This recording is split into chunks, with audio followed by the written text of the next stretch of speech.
Price the lord. Praise the Lord. Hallelujah. കർത്താവിൻ്റെ പരിശുദ്ധ നാമം വാഴ്ത്തപ്പെടുമാറാകട്ടെ. ഇന്ന് ഈ യോഗത്തിൽ വന്ന് പങ്കെടുക്കുവാൻ കൃപ നൽകിയ ദൈവത്തിന് എല്ലാ മഹത്വം അർപ്പിക്കുന്നു.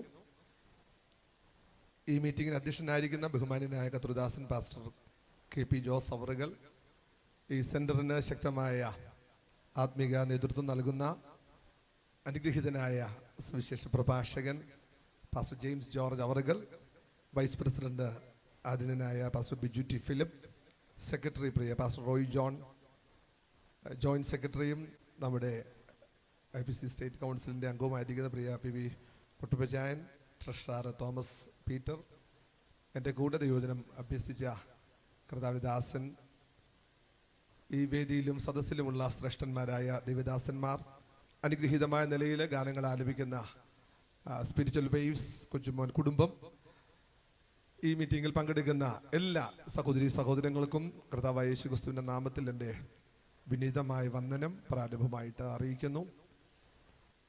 കർത്താവദാസൻ പാസ്റ്റർ ജെയിംസ് ജോർജ് അവറുകൾ തൻ്റെ പ്രഭാഷണങ്ങൾ, പ്രത്യേകിച്ച് മാനസാന്തരം എന്ന വിഷയത്തെ ആസ്പദമാക്കിയുള്ള പ്രസംഗം എനിക്ക് മനഃപാഠമാണ്.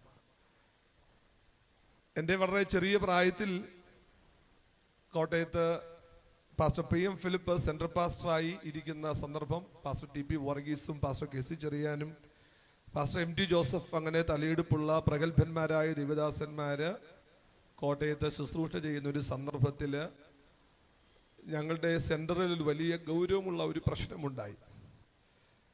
സെൻട്രൽ പാസ്റ്ററുടെ കയ്യിലോ ഒന്നും നിൽക്കാതെ വന്ന അവസരത്തിൽ, ഞാനന്ന് വളരെ കൊച്ചു പയ്യനാണ്, പ്രിയ ബഹുമാന്യനായ പാസ്റ്റർ TG ഉമ്മച്ചൻ അപ്പച്ചൻ അവിടെ പ്രശ്നം പരിഹരിക്കാൻ വന്നത് ഞാൻ ഇപ്പോഴും ഓർക്കുന്നുണ്ട്. IPCയുടെ പ്രശ്ന പരിഹാരങ്ങൾക്കുള്ള ഒരു കോടതിയായിട്ടാണ് പ്രിയ അപ്പച്ചൻ ഉണ്ടായിരുന്നത്. വളരെ സങ്കീർണമായ ഒരു പ്രശ്നമാണ്, ഒരു ചെറിയ കാര്യമല്ല, ഒരു തരത്തിലും പരിഹരിക്കാൻ പറ്റാത്ത ഒരു പ്രശ്നമാണ്. എന്നാൽ വളരെ നിസ്സാരമായ കാര്യങ്ങൾ പരിഹരിച്ചത് വളരെ ദൂരെ നിന്ന് ഞാൻ കണ്ടു. അപ്പച്ചൻ്റെ പ്രസംഗങ്ങളൊന്നും എനിക്ക് ഓർമ്മയില്ലെങ്കിലും അന്ന് ആ പ്രതിസന്ധിക്ക് അവിടെ പരിഹാരം വരുന്നതും അവിടുത്തെ ദൈവദാസന്മാരൊക്കെ ആശ്വാസം കൊള്ളുന്നതും ഞാൻ കാണുകയുണ്ടായി. പിന്നീട് പ്രിയ ജോർജ് മിച്ചാൻ ഞങ്ങളുടെയൊക്കെ അധ്യാപകനായിരുന്നു. കർത്താവ് ഏൽപ്പിച്ച മഹാദൗത്യം നിർവഹിച്ച നിത്യത്തിലേക്ക് ചേർക്കപ്പെട്ടതോർത്ത് സ്തോത്രം. അതേ ശ്രേണിയിൽ മൂല്യങ്ങൾ ഉയർത്തിപ്പിടിച്ചുകൊണ്ട് ദൈവത്തിന്റെ പ്രമാണത്തിന് വേണ്ടി നിൽക്കുവാൻ കർത്താദാസനെ കർത്താവ് ഉപയോഗിക്കുന്നതോർത്ത് കരങ്ങൾ ഉയർത്തി കർത്താവിന് സ്തോത്രം ചെയ്യാം. ഇന്ന് രാത്രി ദൈവദാസനാണ് ഇവിടെ പ്രസംഗിക്കേണ്ടത്, എന്നാൽ എന്നെ ഇതിനുവേണ്ടി ക്ഷണിച്ചതോർത്ത് ഞാൻ ദൈവത്തിന് സ്തോത്രം ചെയ്യുന്നു. ദൈവം നമ്മെ എല്ലാവരെയും ഐശ്വര്യമായിട്ട് അനുഗ്രഹിക്കട്ടെ. എന്നോടുകൂടെ എൻ്റെ പ്രിയ സഹോദരൻ പ്രിയ എബി പാസ്റ്റർ വന്നിട്ടുണ്ട്, അദ്ദേഹത്തെ ഓർത്ത് കർത്താവിന് സ്തോത്രം ചെയ്യുന്നു. തുടർന്നുള്ള നമ്മുടെ അല്പനിമിഷത്തെ ചിന്തയ്ക്കായിട്ടൊരു വേദവാക്യം വായിക്കാം. അപ്പോസ്തല പ്രവർത്തികൾ 2-ാം അധ്യായം, അതിൻ്റെ 22, 23, 24 വാക്യങ്ങൾ. Acts chapter 2 verses 22, 23 and 24. Israel പുരുഷന്മാരെ, ഈ വചനം കേട്ടുകൊള്ളുവീൻ. നിങ്ങൾ തന്നെ അറിയും പോലെ ദൈവം അവനെ കൊണ്ട് നിങ്ങളുടെ നടുവിൽ ചെയ്യിച്ച ശക്തികളും അത്ഭുതങ്ങളും അടയാളങ്ങളും കൊണ്ട് ദൈവം നിങ്ങൾക്ക് കാണിച്ചു തന്ന പുരുഷനായി നസ്രായനായ യേശുവിനെ ദൈവം തന്റെ സ്ഥിരനിർണയത്താലും മുന്നറിവിനാലും ഏൽപ്പിച്ചിട്ട് നിങ്ങൾ അവനെ അധർമ്മികളുടെ കയ്യാൽ തറപ്പിച്ചു കൊന്നു. ദൈവമോ മരണപാശങ്ങളെ അഴിച്ചിട്ട് അവനെ ഉയർത്തെഴുന്നേൽപ്പിച്ചു. മരണം അവനെ പിടിച്ചു വെക്കുന്നത് അസാധ്യമായിരുന്നു. മരണം അവനെ പിടിച്ചു വെക്കുന്നത് അസാധ്യമായിരുന്നു. നമുക്ക് പ്രാർത്ഥിക്കാം. പരിശുദ്ധ പിതാവേ, അവിടുത്തെ മഹത്വത്തിന്റെ സാന്നിധ്യം ഞങ്ങളുടെ നടുവിലുള്ളത് കൊണ്ട് സ്തോത്രം ചെയ്യുന്നു. ഇവിടെ നടന്നു വരുന്ന സെൻട്രൽ കൺവെൻഷന്റെ സമാപന രാത്രിയിൽ ഞങ്ങൾ ഒരുമിച്ച് അങ്ങയുടെ സന്നിധിയിലായിരിക്കുന്നു. പാടുവാൻ ഞങ്ങൾക്ക് കൃപ നൽകി, പ്രാർത്ഥിപ്പാൻ അവിടെ ഞങ്ങളെ സഹായിച്ചു. കർത്താവേ, അവിടുത്തെ ശബ്ദത്തിനായി ഞങ്ങൾ കാതോർക്കുന്നു. അവിടുത്തെ ശബ്ദം ഈ രാത്രി ഞങ്ങളെ കേൾപ്പിക്കണമേ. ഏകാഗ്രതയോടെ ഞങ്ങൾ ഇരുത്തണമേ. പരിശുദ്ധാത്മാവിന്റെ നിയന്ത്രണത്തിനായി ഞങ്ങളെ തന്നെ ഏൽപ്പിച്ചു തരുന്നു. കർത്താവേ, അവിടുത്തെ ശബ്ദം, അവിടുത്തെ മുഖ തേജസ് ഇന്ന് രാത്രി അനുഭവിച്ച് അങ്ങേ സ്തുതിപ്പാൻ കൃപ പകരുമല്ലോ. പ്രാർത്ഥന കേട്ടിരിക്കുകയാൽ സ്തോത്രം. യേശുക്രിസ്തുവിന്റെ നാമത്തിൽ തന്നെ ആമേൻ. അപ്പോസ്തല പ്രവൃത്തികളിൽ ഏകദേശം 36ഓളം വിവിധങ്ങളായ പ്രസംഗങ്ങളുണ്ട്. വളരെ ദീർഘിച്ച പ്രസംഗങ്ങളും ചുരുക്കം വാക്കുകളിൽ പറഞ്ഞവയുമുണ്ട്. ആ പ്രഭാഷണങ്ങൾ ആരംഭിക്കുന്നത് ഉയർത്തെഴുന്നേറ്റ ക്രിസ്തുനാഥന്റെ അധരത്തിൽ നിന്നാണ്. 1-ാം അധ്യായത്തിൽ താൻ ഉയർത്തിരിക്കുന്നു എന്ന് അവരെ ബോധ്യപ്പെടുത്തുകയും തുടർന്ന് ദൈവരാജ്യത്തെക്കുറിച്ച് കർത്താവ് സംഭാഷിച്ചു. 2-ാമത്തെ പ്രഭാഷണം യൂദ വാങ്ങിപ്പോയ ഒഴിവിലേക്ക് മത്തിയാസിനെ തിരഞ്ഞെടുക്കുന്നതിന് മുമ്പ് പത്രോസ് നടത്തുന്ന ആമുഖ പ്രഭാഷണമാണ്. തുടർന്ന് വരുന്ന 3-ാമത്തെ ഗൗരവമുള്ള പ്രസംഗമാണ് പെന്തക്കോസ്ത് നാളിൽ അപ്പോസ്തലനായ പത്രോസ് പന്തിരുവരോടുകൂടെ ചേർന്ന് നിന്ന് പ്രസംഗിച്ച പെന്തക്കോസ്തിന്റെ ആരംഭ പ്രഭാഷണം. അതിനുശേഷം നമുക്കറിയാം പ്രഗത്ഭനായ സ്തേഫാനോസിന്റെ ഉജ്ജ്വലമായ പ്രഭാഷണം 7-ാം അധ്യായത്തിൽ. അപ്പോസ്തലനായ വിശുദ്ധ പൗലൂസിന്റെ അരയോപക കുന്നിന്റെ മുകളിൽ തടിച്ചുകൂടിയ വിദ്യുജ്ജനങ്ങളോട് സുവിശേഷത്തിന്റെ പ്രാധാന്യതയെക്കുറിച്ച് ഊന്നി പ്രസംഗിച്ച അരയോപക കുന്നിന്റെ മുകളിലുള്ള പ്രഭാഷണം അപ്പോസ്തല പ്രവൃത്തികൾ 17-ാം അധ്യായം. എന്തിനേറെ അപ്പോസ്തലനായ പൗലൂസ് രാജശ്രീ ഫെലിക്സെ എന്ന് വിളിച്ചു പറഞ്ഞുകൊണ്ട് നടത്തുന്ന പ്രഭാഷണം അനുഭവത്തിൽ ഊന്നിയാണെങ്കിലും അതെ അവിടെയൊക്കെ ആവർത്തിക്കുന്ന ഒരു സന്ദേശമുണ്ട്. ഞങ്ങൾ പ്രസംഗിക്കുന്നത് യേശു ക്രിസ്തുവിന്റെ ഉയർത്തെഴുന്നേൽപ്പാണ്. Praise the lord, praise the lord. 1-ാം അധ്യായം മുതൽ ഒടുവിലത്തെ അധ്യായം വരെ ആവർത്തിക്കുമ്പോൾ പ്രസംഗവേദികൾ മാറുന്നുണ്ട്, ശ്രോതാക്കൾ മാറുന്നുണ്ട്, പ്രസംഗകർ മാറുന്നുണ്ട്. പക്ഷെ സന്ദേശത്തിന് മാറ്റമില്ല. എല്ലാ സന്ദേശങ്ങളും കേന്ദ്രീകരിക്കുന്നത് നസ്രയനായ യേശുവിനെ ആയിരുന്നു. യേശുവിന്റെ മരണം, യേശുവിന്റെ ഉയർത്തെഴുന്നേൽപ്പ്, യേശുവിന്റെ മടങ്ങി വരവ്. ഇന്ന് ഈ 44-ാമത്തെ കൺവെൻഷനിലും നമുക്ക് മാറ്റി പറയാൻ ഒരു സന്ദേശമില്ല. ഇന്നും നമുക്ക് അത് വിളിച്ച് ദേശത്തോട് പറയാനുള്ളത് നമ്മുടെ കർത്താവ് ഉയർത്തെഴുന്നേറ്റിരിക്കുന്നു. അവൻ എത്രയും വേഗം മടങ്ങി വരുവാൻ പോകുന്നു. നമുക്കറിയാം കർത്താവിന്റെ വാക്ക് കേട്ട് 120ഓളം പേർ വരുന്ന ആളുകൾ കാത്തിരിക്കുകയാണ് വാഗ്ദത്ത നിവർത്തിക്കു വേണ്ടി. പെന്തക്കോസ്ത് നാള് സമ്പൂർണമായി വന്നപ്പോൾ ഒരു കൊടിയ കാറ്റടിച്ചു. അഗ്നി നാവുകൾ പോലെയുള്ള അതേ നാവുകൾ പ്രത്യക്ഷമായി. അവരുടെ അധരങ്ങളുടെ മേൽ ദൈവ നിയന്ത്രണമുണ്ടായി. അന്യഭാഷകൾ അവർ സംസാരിച്ചു തുടങ്ങി. നമുക്കറിയാം ഇന്ന് ഇതൊക്കെ വാർത്തയും വിവാദങ്ങളുമാണ്. അഗ്നിയെക്കുറിച്ചുള്ള വിവാദങ്ങളുണ്ട്, അതുപോലെ തന്നെ കാറ്റടിച്ചോ എന്നതിനെ കുറിച്ചുള്ള വിവാദമുണ്ട്. എന്നാൽ വിവാദമില്ലാത്ത ഒന്ന് അന്യഭാഷ പറഞ്ഞു തുടങ്ങി എന്നതിനെ കുറിച്ചാണ്. Price the Lord. ഞാൻ അത്ഭുതപ്പെടുകയാണ്. പരിശുദ്ധാത്മാവിന്റെ ആദ്യത്തെ സ്പർശനം മനുഷ്യന്റെ അധരത്തിന്റെ മേലായിരുന്നു. എനിക്ക് തോന്നുന്നു അതിനൊരു കാരണമുണ്ട്. മനുഷ്യൻ ഏറ്റവും കൂടുതൽ മെരുങ്ങാത്ത ഒന്നവന്റെ നാവാ. നാവിന്റെ മേൽ ആധിപത്യമുള്ളവന് ജീവിതത്തിലെ സ്വഭാവത്തിന്റെ മേൽ, ജീവിതത്തിന്റെ മേൽ നിയന്ത്രണമുണ്ടെന്ന് യാക്കോബ് അപ്പോസ്തലൻ പ്രസ്താവിക്കുന്നുണ്ട്. അങ്ങനെയാണെങ്കിൽ നാവിന്റെ മേൽ നിയന്ത്രണമുള്ളവനാണ് സദ്ഗുണ സമ്പൂർണൻ. അങ്ങനെയാണെങ്കിൽ മനുഷ്യനും മെരുങ്ങാത്ത അവയവമായ അധരത്തിന്റെ മേൽ പരിശുദ്ധാത്മാവിന്റെ സ്പർശനം വന്നപ്പോൾ, ആ നാവിന്റെ നിയന്ത്രണം ദൈവാത്മാവ് എടുത്തപ്പോൾ, ഇന്ന് പകൽ നമുക്ക് പറയാൻ ഒരു സന്ദേശമുള്ളത്, പരിശുദ്ധാത്മാവ് ഒരുവന്റെ മേൽ വന്നാൽ തലമുടി മുതൽ നഖം വരെ നിയന്ത്രിക്കുന്ന ഒരാത്മശക്തിയാണ്. അത് അനുഭവിക്കുന്ന വിശുദ്ധന്മാർ കരങ്ങൾ ഉയർത്തി കർത്താവിനെ സ്തോത്രം ചെയ്താട്ട്. ഒരു തരത്തിൽ പറഞ്ഞാൽ കേവലം അന്യഭാഷ പറയുന്നു എന്ന ഒരടയാളം കൊണ്ട് അവസാനിക്കുന്നതല്ല.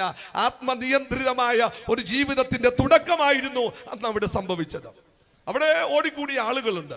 ഈ അസാധാരണമായ സംഭവം കണ്ട് ഓടിക്കൂടിയ ആളുകളോട് ആദ്യം പത്രോസ് ചെയ്യുന്നത് ഈ സംഭവ വികാസങ്ങളെ വേദപുസ്തകത്തിന്റെ അടിസ്ഥാനത്തിൽ തെളിയിക്കുകയായിരുന്നു. നിങ്ങൾ കാണുന്നത്, നിങ്ങൾ കേൾക്കുന്നതും പെട്ടെന്നുണ്ടായ ഒരു അനുഭവമല്ല, മറിച്ച് പ്രവാചകനായ യോവേൽ മുൻകൂട്ടി പ്രവചിച്ച അന്ത്യകാലത്ത് പകരുന്ന ആത്മപകർച്ചയ്ക്കാണ് നിങ്ങൾ സാക്ഷികളായിരിക്കുന്നത് എന്ന് പറഞ്ഞ് അവിടെ കൂടി വന്ന ആളുകളുടെ തെറ്റായ ധാരണകൾ, അവർ ധരിച്ചു കള്ളു കുടിച്ചിട്ടായിരിക്കും, ബോധം നഷ്ടപ്പെട്ടു പോയിട്ടായിരിക്കും, അല്ലെങ്കിൽ ഇവരുടെ മാനസിക വിഭ്രാന്തി ആയിരിക്കും. ഇങ്ങനെയുള്ള സാധ്യതകളെല്ലാം റൂൾ ഔട്ട് ചെയ്തുകൊണ്ട് പറഞ്ഞു, ഇത് മറ്റൊന്നുമല്ല, യോവേൽ പ്രവാചകൻ പ്രവചിച്ചതും നമ്മുടെ കർത്താവ് ആവർത്തിച്ചു പറഞ്ഞതുമായ ആത്മപകർച്ചയാണിത് എന്ന ചുരുക്കം വാക്കുകളിൽ സ്ഥാപിച്ചനന്തരം സുവിശേഷത്തിന്റെ പ്രധാനപ്പെട്ട സന്ദേശമായ ക്രിസ്തുനാഥന്റെ ബലിമരണത്തെ കുറിച്ച് സംസാരിച്ചു തുടങ്ങുകയാണ്. ഇവിടെ നാം വായിച്ച വേദഭാഗങ്ങൾ നിങ്ങൾ ശ്രദ്ധിച്ച് കേൾക്കുമല്ലോ. കാൽവറി ക്രൂശിൽ, അതായത് പത്രോസ് ഈ പ്രസംഗം നടത്തുമ്പോൾ കേവലം 53 ദിവസങ്ങളെ കഴിഞ്ഞിട്ടുള്ളൂ ഈ സംഭവം നടന്നിട്ട്. കേവലം 53 ദിവസങ്ങളെ നടന്നിട്ടുള്ളൂ. അങ്ങനെയാണെങ്കിൽ ഈ 53 ദിവസങ്ങൾ മുമ്പ് യെരുശലേമിൽ നടമാടിയ ആ ദുരന്തം കേവലം യഹൂദന്മാർ കഥ എഴുതി റോമാക്കാർ നടപ്പിൽ വരുത്തിയ ഒരു സംഭവമല്ല, മറിച്ച് ദൈവത്തിന്റെ നിത്യ നിർണയമാണ് 53 ദിവസങ്ങൾക്ക് മുമ്പ് യെരുശലേമിൽ നടമാടിയതെന്ന് വളരെ ഗൗരവത്തോടുകൂടെ പത്രോസ് പ്രസംഗിക്കുകയാണ്. ഇതിൽ നിന്നും ഒരു സന്ദേശം എനിക്ക് പറയാനുണ്ട്. ഈ മണ്ണിൽ എന്തെങ്കിലും നടക്കണമെങ്കിൽ നമ്മുടെ അരുമനാഥൻ അനുവദിക്കാതെ സംഭവിക്കത്തില്ല. എന്നോട് ചേർന്ന് എത്ര പേർക്ക് ഒരു സ്തോത്രം പറയാനൊക്കും? മനുഷ്യർക്ക് തട്ടിക്കളിക്കാകുന്ന ഒന്നല്ല ആമേൻ ദൈവമക്കൾ എന്ന് പറയുന്നത്. ദൈവത്തിന്റെ ഒരു നിയന്ത്രണം സകലത്തിന്റെ മേലെയുണ്ട്. എന്നിട്ട് പറയുന്നത് ഇങ്ങനെയാണ്: അത്ഭുതങ്ങളാലും അടയാളങ്ങളാലും നിങ്ങൾക്ക് കാണിച്ചു തന്ന യേശുക്രിസ്തു മിശിഹയാണെന്നുള്ളത് ആർക്കും വിയോജിക്കാൻ കഴിയാത്ത വിധത്തിൽ ദൈവം വ്യക്തത വരുത്തുകയുണ്ടായി. യേശു ചെയ്ത അത്ഭുതങ്ങളിലൂടെ, അടയാളങ്ങളിലൂടെ യേശു ദൈവത്തിന്റെ ഒപ്പുള്ളയാളാണ്, ദൈവം അയച്ച മിശിഹയാണ് എന്ന് അവർക്ക് തെളിവായിട്ടും അധർമ്മികളുടെ കയ്യാൽ നിങ്ങൾ അവനെ തറപ്പിച്ചു കൊന്നു. നോക്കുക, അവർക്ക് ബോധ്യമായ കാര്യമാണ്. പക്ഷെ ബോധ്യമായിട്ട് പോലും ആ സത്യത്തെ അംഗീകരിക്കാതെ അധർമ്മികളുടെ കയ്യാൽ യേശുനാഥനെ തറപ്പിച്ചു കൊന്നുകളഞ്ഞു എന്ന് അപ്പോസ്തലനായ പത്രോസ് പ്രഖ്യാപിക്കുമ്പോൾ ഇന്ന് പകൽ ഒരു കാര്യം നമുക്ക് ഓർക്കാം: ഈ അധർമ്മികൾ ആരാ? നമ്മുടെ മനസ്സിലേക്ക് പെട്ടെന്ന് ഓടി വരുന്ന അധർമ്മികളുടെ മുഖം റോമൻ പടയാളികളാണ്. അത് പീലാത്തോസ് യേശുവിനെ ക്രൂശിക്കാൻ വിധിക്കുമ്പോൾ റോമൻ പടയാളികളാണ് യേശുവിനെ കൈയേറ്റത്. അവിടെ കൽത്തളത്തിൽ നിന്നും നേരെ ഗോൽഗോഥ വരെ യേശുവിനെ പിടിച്ചു കൊണ്ടുപോയതും ആ ക്രൂശിൽ കിടത്തിയിട്ട് 3 ആണികൾ യേശുവിന്റെ കൈകാലുകളുടെ മേൽ അടിച്ചിറക്കി, ആ ശിരസിൽ മുൾക്കിരീടം വെച്ച് ആമേൻ അടിച്ച് ഇറക്കി, വിലാപ്പുറ കുത്തി തുറന്ന് പുറമെല്ലാം ഉഴുതുമറിച്ച കരങ്ങൾ ബലമുള്ള ആരോഗ്യമുള്ള റോമൻ പടയാളികളുടേതായിരുന്നു. പക്ഷെ നമുക്കറിയാം, നമുക്കൊരിക്കലും അവരെ കുറ്റപ്പെടുത്താൻ കഴിയുകയില്ല. കാര്യം കോടതിയുടെ ഉത്തരവ് നടപ്പിൽ വരുത്തി എന്നതിൽ കവിഞ്ഞ് അവർക്കിതിൽ പങ്കാളിത്തമൊന്നും ഉണ്ടായിരുന്നില്ല. അങ്ങനെയാണെങ്കിൽ പ്രതിസ്ഥാനത്ത് ആദ്യം വന്നു നിൽക്കുന്നത് ഈ വിധിന്യായത്തിൽ ഒപ്പുവെച്ച ന്യായാധിപനായ പീലാത്തോസ് ആയിരുന്നു. പീലാത്തോസിന് മുമ്പിൽ യേശു വിസ്തരിക്കപ്പെടുകയുണ്ടായി. ഏറ്റവും കുറഞ്ഞത് 3 പ്രാവശ്യം അത് പീലാത്തോസ് യേശുവിനെ വിസ്തരിച്ചു. പീലാത്തോസ് എന്നൊക്കെ പറയുമ്പോൾ നമ്മുടെ മനസ്സിലേക്ക് ഓടി വരുന്നത് ഒരു കോമാളിയുടെ മുഖമാണ്. ആസ്തിത്വമില്ലാത്ത, വ്യക്തിത്വമില്ലാത്ത, നിലപാടുകളില്ലാത്ത, ചാഞ്ചാടുന്ന ഒരു ദുർബലന്റെ മുഖമാണ് പലപ്പോഴും നമ്മുടെ മനസ്സുകളിൽ പ്രസംഗകർ സൃഷ്ടിച്ചിട്ടുള്ളത്. എന്നാൽ ഈ പീലാത്തോസ് അങ്ങനെയൊന്നുള്ള ഒരു കോമാളി ആയിരുന്നില്ല. തിബരിയോസ് കൈസർ റോമൻ ചക്രവർത്തിയായി വാഴുന്ന കാലത്ത് AD 26 മുതൽ 36 വരെയുള്ള 10 വർഷം യഹൂദ നാട് ഭരിക്കുവാനായി ഗവർണർ എന്നുള്ള പദവി നൽകി പീലാത്തോസിനെ കൈസർ അയക്കുമ്പോൾ വെറുമൊരു കോമാളിയല്ല, മിടുമിടുക്കനായ, സൈനിക ജോലിയിൽ മികവ് പുലർത്തിയ ശ്രേഷ്ഠനായ, ഉരുക്കുപോലെ കരുത്തുള്ള ഒരു മനുഷ്യനായിരുന്നു ഈ പീലാത്തോസ്. തുടർന്ന് നമുക്കറിയാം പീലാത്തോസിന്റെ ആ കോടതിയുടെ പ്രൊസീജിയറുകളൊക്കെ ഉണ്ട്. ഈ പ്രൊസീജിയറുകളിൽ കുറ്റപത്രം വായിച്ചു കേൾക്കുകയും യേശുക്രിസ്തുവിനെ ഇന്ററോഗേറ്റ് ചെയ്ത് വിസ്തരിക്കുകയൊക്കെ ചെയ്യുമ്പോൾ പീലാത്തോസ് തന്നെ വളരെ വേഗതയിൽ കണ്ടെത്തി ഇത് അസൂയ കൊണ്ട് ഏൽപ്പിച്ചതാ, ഇതിന്റെ പിന്നിൽ കഥയൊന്നുമില്ല. കാരണം അങ്ങനെയാണെങ്കിൽ നന്നായി നിയമബോധമുള്ള, മെയ്വഴക്കമുള്ള, ആരോഗ്യമുള്ള, സമർത്ഥനായ ഒരു ന്യായാധിപനാണ് പീലാത്തോസ്. പീലാത്തോസിന്റെ മികവുകളെ കുറിച്ച് പറയാൻ വളരെയുണ്ട്. പീലാത്തോസ് യെരുശലേം വന്ന് താൻ്റെ ഭരണം തുടങ്ങിയപ്പോൾ ആദ്യം ചെയ്തത്, താൻ്റെ റോമാക്കാരനായതുകൊണ്ട് റോമൻ സംസ്കാരത്തിന്റെ ആ ചിഹ്നങ്ങളായ സ്തൂപങ്ങളും മറ്റും വിശുദ്ധ നഗരത്തിൽ സ്ഥാപിക്കുകയുണ്ടായി. റോമാക്കാരുടെ ചിഹ്നമാണ് പറന്നുയർന്നു നിൽക്കുന്ന ഈഗിളിന്റെ ആ ചിഹ്നം, ഉയർന്നു കഴുകന്റെ ചിഹ്നം. വലിയ സ്തൂപത്തിന്റെ മുകളിൽ കഴുകന്മാരെയൊക്കെ താൻ ഇങ്ങനെ റെഡിയാക്കി നിർത്തി. നമുക്കറിയാം, മതത്തിന്റെ കാര്യത്തിൽ ഒത്തുതീർപ്പിന് ഒരു തയ്യാറാകാത്ത യഹൂദന്മാർ വിശുദ്ധ നഗരത്തില് ഇങ്ങനെയുള്ള കാര്യങ്ങളൊന്നും അവർ അനുവദിച്ചില്ല. പിടിച്ച് ഒതുക്കാൻ കഴിയാത്ത വിധത്തില് അവിടെ കലഹങ്ങളൊക്കെ ഉണ്ടായി. ഒടുവിൽ പീലാത്തോസിന് മനസ്സ് മാറേണ്ടി വന്നു. ഒരു തരത്തില് യഹൂദന്റെ മനഃശാസ്ത്രം നന്നായി മനസ്സിലാക്കിയ ആളാണ് പീലാത്തോസ്. അതുകൊണ്ട് വളരെ ശ്രദ്ധാപൂർവമാണ് ഈ കേസിനെ താൻ കൈകാര്യം ചെയ്യുന്നത്. എന്റെ പ്രിയ സുഹൃത്തുക്കളെ, നമുക്കറിയാം ഒരു കോടതിയുടെ പ്രാധാന്യം എടുക്കുന്ന കേസിന്റെ പ്രാധാന്യമാണ്. അതായത് ഒരു വിധിയുടെ പ്രാധാന്യം എത്ര ആളുകൾ അതിനെ ശ്രദ്ധിക്കുന്നു എന്നുള്ളതിനെ അടിസ്ഥാനപ്പെടുത്തിയാണ്. നമ്മുടെ സുപ്രീം കോടതി തന്നെ ഈ ദിവസങ്ങളുണ്ടായ തർക്കങ്ങൾ നിങ്ങൾക്കൊക്കെ അറിയാം. ജസ്റ്റിസ് ചെല്ലമേശ്വരന്റെ നേതൃത്വത്തിൽ മലയാളിയായ കുര്യൻ ജോസഫ് ഒക്കെ ഉൾപ്പെടുന്ന ഒരു കൂട്ടം നിയമപാലകന്മാര് അല്പം അസ്വസ്ഥരാകുന്നുണ്ട്. അവർ പറയുന്ന കാര്യം ഇതാണ്: സീനിയോറിറ്റികളെയൊക്കെ മറികടന്ന് പ്രാധാന്യമുള്ള കേസുകൾ ജൂനിയർ ന്യായാധിപന്മാരെ ഏൽപ്പിക്കുന്നു. അങ്ങനെയാണെങ്കിൽ ഗൗരവമുള്ള കേസുകൾ അതിഗൗരവത്തോടുകൂടെ കൈകാര്യം ചെയ്യുന്നിടത്തല്ലേ ഒരു ന്യായാധിപന്റെ മികവ് നിൽക്കുന്നത്? അങ്ങനെയാണ് ഇന്ന് രാത്രി ഞാൻ നിങ്ങളോട് ചോദിക്കട്ടെ, ഇതുപോലെ ചർച്ച ചെയ്യപ്പെട്ടിട്ടുള്ള, ഇതുപോലെ പുനർവിചാരണ ചെയ്യപ്പെട്ടിട്ടുള്ള, ഇതുപോലെ പ്രശസ്തമായ മറ്റൊരു കേസ് ഏതെങ്കിലും ന്യായാധിപന്റെ കോടതി മുറിയിൽ വന്നിട്ടുണ്ടോ? ഹലോ, 2000 വർഷം കഴിഞ്ഞിട്ടും ഈ പുനലൂരെ സെൻട്രൽ കൺവെൻഷന്റെ സമാപന രാത്രിയിൽ ഈ കേസ് എടുത്തുയർത്തുമ്പോൾ നമുക്ക് ഉറക്കെ പറയാനുള്ളത്, നിയമലോകം കണ്ടിട്ടുള്ളതിൽ വെച്ചും ഏറ്റവും പ്രശസ്തമേറിയ കേസായിരുന്നു ഇത്. ഒന്നുകൂടെ പറഞ്ഞാൽ, പീലാത്തോസിന്റെ മുമ്പില് പഞ്ചപുച്ഛമടക്കി നിശബ്ദനായി നിൽക്കുന്ന സത്യമെന്ന സത്യത്തിന്റെ സാക്ഷിയായ നസ്രായന്റെ കേസ് തന്റെ മുൻപിൽ വരുമ്പോൾ താൻ അറിഞ്ഞില്ല ഈ കേസ് ലോകത്തിലെ ഏറ്റവും വലിയ കേസാണെന്നും ഈ കേസിന്റെ വിധി ലോകത്തിന്റെ വിധിയെ നിർണയിക്കാൻ പോകുകയാണെന്നും ഈ കേസിൽ പറയുന്ന വിധിയുടെ പേരിൽ താൻ സ്മരിക്കപ്പെടുമെന്നുമുള്ള വസ്തുത തനിക്ക് അറിയില്ലായിരുന്നു. താൻ വെറും ഒരു കേസ് കൈകാര്യം ചെയ്യുന്നത് പോലെയാ അത്ര ലളിതമായിട്ടൊക്കെ ഇത് കൈകാര്യം ചെയ്യുന്നത്. ഇന്ന് രാത്രി ഒരു കാര്യം എനിക്ക് പറയാനുണ്ട് കേട്ടോ. സുവിശേഷം എന്ന് പറയുന്ന നസ്രയന യേശുവിന്റെ സന്ദേശം ഉണ്ടല്ലോ, സത്യത്തിന്റെ നേരെ നിൽക്കുന്ന ഒരു സന്ദേശമായത്. ഈ സന്ദേശത്തോടുള്ള നമ്മുടെ സമീപനമാ നമ്മുടെ ഭാവിയെ മാറ്റിമറിക്കുന്നത്.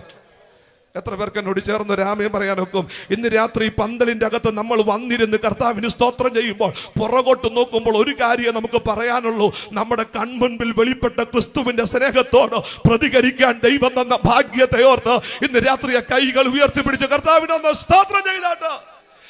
എന്റെ ജീവിതത്തിന്റെ ഒരു ഇടി ഞാൻ പറയാം. ഞങ്ങൾ യാക്കോബക്കാരാണ്. പള്ളിയൊക്കെ ആയിട്ട് അടുത്ത് ചേർന്ന് നിന്ന ആളുകളാണ്. തലമുറയായിട്ട് എന്റെയൊക്കെ വല്യപ്പച്ചന്മാർ രാത്രി കിടക്കുമ്പോൾ സ്വർഗസ്ഥനായ ഞങ്ങളുടെ പിതാവേ എന്നുള്ള കൗമയൊക്കെ നമസ്കരിച്ചാലും ഏറ്റവും ഒടുവിൽ നെഞ്ചത്ത് ഒരു അടിയുണ്ട്, നെഞ്ചത്തൊരു അടി. എൻ്റെ അമ്മേ എന്ന് പറഞ്ഞിട്ടാ അത് കിടക്കാറുള്ളത്. ആദ്യമൊക്കെ ഞാൻ വിചാരിച്ചത് അപ്പച്ചന്റെ അമ്മച്ചിയെ ഞാൻ കണ്ടിട്ടില്ല, അമ്മച്ചിയോടുള്ള സ്നേഹമാണെന്ന്. മുതിർന്നു കഴിഞ്ഞപ്പോഴാണ് അറിയുന്നത് അമ്മച്ചിയോടുള്ള സ്നേഹമല്ല, തമ്പുരാനെ പറ്റി അമ്മയോടുള്ള സ്നേഹം. അത് മാത്രമല്ല, കോലഞ്ചേരിയിലെ കടമറ്റത്തെ പള്ളിയൊക്കെ ആയിട്ട് നിരന്തരമായ ബന്ധം. നിരന്തരമായ ബന്ധത്തിൽ എല്ലാ വർഷവും ഇവിടുന്ന് അങ്ങോട്ട് പോയി നേർച്ച അർപ്പിക്കുക, ഇങ്ങനെയുള്ള ഇടപാടുകളൊക്കെ നടന്ന് ഒരു തരത്തിൽ പറഞ്ഞാൽ ക്രിസ്തുവിന്റെ സ്നേഹം എന്തെന്ന് തൊട്ട് അനുഭവിക്കാത്തൊരു കുടുംബം. അതിന്റെ നടുവില് ദൈവത്തിന്റെ വലിയ കൃപയാൽ ഇന്നേക്കൊരു 40-45 വർഷങ്ങൾക്ക് മുമ്പ് സുവിശേഷത്താൽ എന്റെ മാതാവ് പിടിക്കപ്പെട്ടു. ഇന്ന് രാത്രി ഞാൻ അഭിമാനത്തോടെ പറയാം, പൗരോഹിത്യത്തിന്റെ ബന്ധനത്തിന്റെ അകത്ത് നിന്ന് കർത്താവ് കൈ പിടിച്ച് പുറത്തിറക്കിയത് കൊണ്ട് ഇന്ന് രാത്രി അഭിമാനത്തോടെ സുവിശേഷത്തിന്റെ സന്ദേശം പറയുവാൻ അത് ദൈവം കൃപ നൽകിയത്. എന്നെ കേൾക്കുന്ന പ്രിയ സുഹൃത്തുക്കളെ, വിശ്വാസത്തിന് വേണ്ടി എന്റെ അമ്മ ഇറങ്ങിത്തിരിക്കുമ്പോൾ ഒത്തിരി കഷ്ടങ്ങളും നഷ്ടങ്ങളും ഒക്കെ അനുഭവിക്കേണ്ടി വന്നിട്ടുണ്ട്. എന്റെ അമ്മയുടെ ഏറ്റവും ഇളയ അനുജത്തിയെ കൊല്ലത്ത് കുണ്ടറയിലുള്ള വലിയ പള്ളിയിൽ കെട്ടിച്ചയക്കുകയാണ്. എന്റെ അമ്മ ഒറ്റയ്ക്ക് വിശ്വാസത്തിൽ വന്നു. ഞങ്ങളൊക്കെ കൊച്ചു കുഞ്ഞുങ്ങളാണ്. ആ കല്യാണ ദിവസത്തിൽ എല്ലാവരും കല്യാണത്തിന് വേണ്ടി ഒരുങ്ങി പോകുകയാണ്. പക്ഷെ എന്റെ അമ്മ മാത്രം കല്യാണത്തിന് ഒരുങ്ങുന്നില്ല. അമ്മ ഇങ്ങനെ വീട്ടുകാര്യങ്ങളൊക്കെ നടത്തുകയാണ്. അവിടുത്തെ അപ്പച്ചൻ ഒരു കൽപ്പന പുറപ്പെടുവിച്ചിട്ടുണ്ട്: ആഭരണം ധരിക്കുന്നുണ്ടെങ്കിൽ മാത്രം വിവാഹത്തിന് വരാം, അല്ലെങ്കിൽ പൊട്ടക്കൊല്ലത്തിയെ പോലെ ഒരിക്കലും ഈ കല്യാണത്തിൽ വന്ന് പങ്കെടുക്കാൻ പാടില്ല. അതിന് പല ന്യായങ്ങളുണ്ട്. കെട്ടിച്ചയക്കുന്നത് ഒരു വലിയ കുടുംബത്തിലേക്ക്. എൻ്റെ അമ്മയുടെ അനിയത്തി അന്ന് നേഴ്സിംഗ് ഒക്കെ പഠിച്ച് പാസ്സായതുകൊണ്ട് അങ്ങനെ അവർ വന്ന് കണ്ട് ഇഷ്ടപ്പെട്ട് കൊണ്ടുപോയൊരു കല്യാണമാണ്. അങ്ങനെയാണെങ്കിൽ ഞങ്ങളുടെ കുടുംബത്തെക്കാൾ എന്തിനേറെ ഒത്തിരി സാമ്പത്തിക ഉയർച്ചയുള്ള ആളുകളാണ്. ദേവലോകത്തുനിന്നും സാക്ഷാൽ കാതോലിക്ക ആശീർവദിക്കാൻ എത്തുന്ന ഒരു കല്യാണമാണ്. അതുകൊണ്ട് തന്നെ വല്യപ്പച്ചൻ പറഞ്ഞു, ഒരു കാരണവശാലും ആഭരണമില്ലാത്ത പൊട്ടക്കൊല്ലത്തിയെ പോലെ ഈ കല്യാണത്തിൽ വന്ന് പങ്കെടുക്കാൻ പാടില്ല. അതുകൊണ്ട് അമ്മ പറഞ്ഞു, എനിക്കൊരു നിലപാടേ ഉള്ളൂ, യേശു എന്നെ രക്ഷിച്ചു, യേശുവിന്റെ മകളായി ഞാൻ മാറി, ഇനി കല്യാണത്തിന് വേണ്ടി ഒരു ഒത്തുതീർപ്പിന് സന്നദ്ധയല്ല. ഞാൻ ഇന്ന് ഓർക്കുന്നു. അതുകൊണ്ട് അമ്മ കരയാനൊന്നും പോയില്ല കേട്ടോ. അവിടുത്തെ കാര്യങ്ങളൊക്കെ നടക്കുക. ഒടുവിൽ പ്രാർത്ഥിച്ചിട്ട് ഇവര് പെണ്ണിറങ്ങുന്ന സമയമാണ്. ഒരു വെള്ള അംബാസിഡർ കാറ് പൂക്കളൊക്കെ വെച്ച് ഒരുങ്ങി മുറ്റത്ത് കിടപ്പുണ്ട്. ഒരു ബസ് നിറയെ ആളുകളുമുണ്ട്. ഈ പെണ്ണിങ്ങോട്ട് ഇറങ്ങുമ്പോൾ അവൾ ആ പെണ്ണിന്റെ സഹോദരിക്ക് ഒറ്റ ചേടുത്തിയല്ലേ ഉള്ളൂ. ചേടുത്തി ഒന്ന് തിരഞ്ഞു, ചേടുത്തിയില്ല. ഈ പെണ്ണ് അല്പം വാശിയുള്ളയാളാ, ഇളയ മകളാ കേട്ടോ. ഇവള് പറഞ്ഞു, എന്താ എന്റെ ചേച്ചി എന്നെ വരുന്നില്ലേ? അപ്പൊ പറഞ്ഞു, ഇല്ല അവൾ വരുന്നില്ല, അവൾ വീട്ടുകാരും നോക്കട്ടെ. വല്യപ്പച്ചന്റെ കൽപ്പനയാ. പക്ഷെ പെണ്ണ് പറഞ്ഞു, അവള് വരുന്നില്ലെങ്കിൽ ഇന്ന് ഞാൻ കല്യാണത്തിന് പോകുന്നില്ല. എനിക്കൊരു 4-5 വയസ്സുണ്ട്. അപ്പോൾ ഞാനിതെല്ലാം ഇങ്ങനെ കണ്ടുകൊണ്ടിരിക്കുക. പെട്ടെന്ന് അമ്മ ഈ സഹോദരിയുടെ നിർബന്ധ നിമിത്തം അപ്പച്ചൻ നിലപാട് മാറ്റേണ്ടി വന്നു. കാര്യം കല്യാണം നടക്കാതെ പോകുമല്ലോ. ഈ സഹോദരിമാർക്ക് പെട്ടെന്ന് ഒന്ന് ഒരുങ്ങാൻ പറഞ്ഞാൽ ബുദ്ധിമുട്ടൊന്നുമില്ല. കുളിച്ചിട്ട് സാരിക്ക് പ്രത്യേക അളവൊന്നുമില്ലല്ലോ, എല്ലാവർക്കും ഒരുപോലത്തെ സാരിയല്ലേ. അതുകൊണ്ട് അമ്മയ്ക്ക് പെട്ടെന്ന് വസ്ത്രമൊക്കെ റെഡിയായി. പക്ഷെ ഞാൻ കൊച്ചു പയ്യന അവിടെ അങ്ങനെ കൊച്ചു ഷർട്ടുകളൊന്നുമില്ല കല്യാണത്തിന് ഇടാൻ പറ്റിയത്. ഞാനിപ്പോഴും ഓർക്കുന്നത് ബാംഗ്ലൂരിൽ നിന്ന് വന്ന ഞങ്ങളുടെ അച്ഛൻ്റെ ഷർട്ടാണ് ഞാൻ ഇട്ടത്. എന്ന് വെച്ചാൽ ആ ഷർട്ടിന് മുട്ടിട്ട് നീളമുണ്ട്. ഞാനിപ്പോഴും ഓർക്കുന്നു ആ അംബാസഡർകാരൻ്റെ പുറകിലത്തെ സീറ്റിൽ പെണ്ണിന് ഇങ്ങേപ്പുറത്ത് മുട്ടറ്റുള്ള ഷർട്ട് ഇട്ടുകൊണ്ട് ഇരിക്കുന്നത് ഇന്നും എൻ്റെ മനസ്സിലുണ്ട്. സ്തോത്രം വരുന്നില്ല, സ്തോത്രം വരുന്നില്ല. ഇന്ന് രാത്രി ചെറിയ കാര്യങ്ങൾക്ക് വേണ്ടി ഒത്തുതീർപ്പുകൾ കാര്യങ്ങൾ ഒരുങ്ങുമ്പോൾ നിങ്ങൾ മറന്നു പോകുന്ന ഒരു കാര്യമുണ്ട് കേട്ടോ. മറ്റുള്ളവരുടെ സന്തോഷം നിങ്ങൾക്ക് നേടാൻ പറ്റും, അവരെ ക്രിസ്തുവിന് വേണ്ടി നേടാൻ പറ്റത്തില്ല. എന്നാൽ ഇന്ന് രാത്രി ഞാൻ പറയാം, 88-ാമത്തെ വയസ്സിൽ എൻ്റെ അപ്പച്ചൻ മാനസാന്തരപ്പെട്ടിട്ട് പറഞ്ഞു, എൻ്റെ കൊച്ചു മകൻ വേണം എന്നെ സ്നാനപ്പെടുത്താൻ. ഇന്ന് രാത്രി എത്ര പേർക്ക് ദൈവത്തിന് സ്തോത്രം ചെയ്യാനൊക്കും? ഇന്ന് പകൽ നിലപാടുണ്ടെങ്കിൽ നമ്മുടെ നേരെ നിൽക്കുന്ന സത്യത്തോട്, ക്രിസ്തുവിനോട് എന്താ നമ്മുടെ നിലപാട്, അതാ നമ്മുടെ ഭാവിയെ നിശ്ചയിക്കുന്നത്.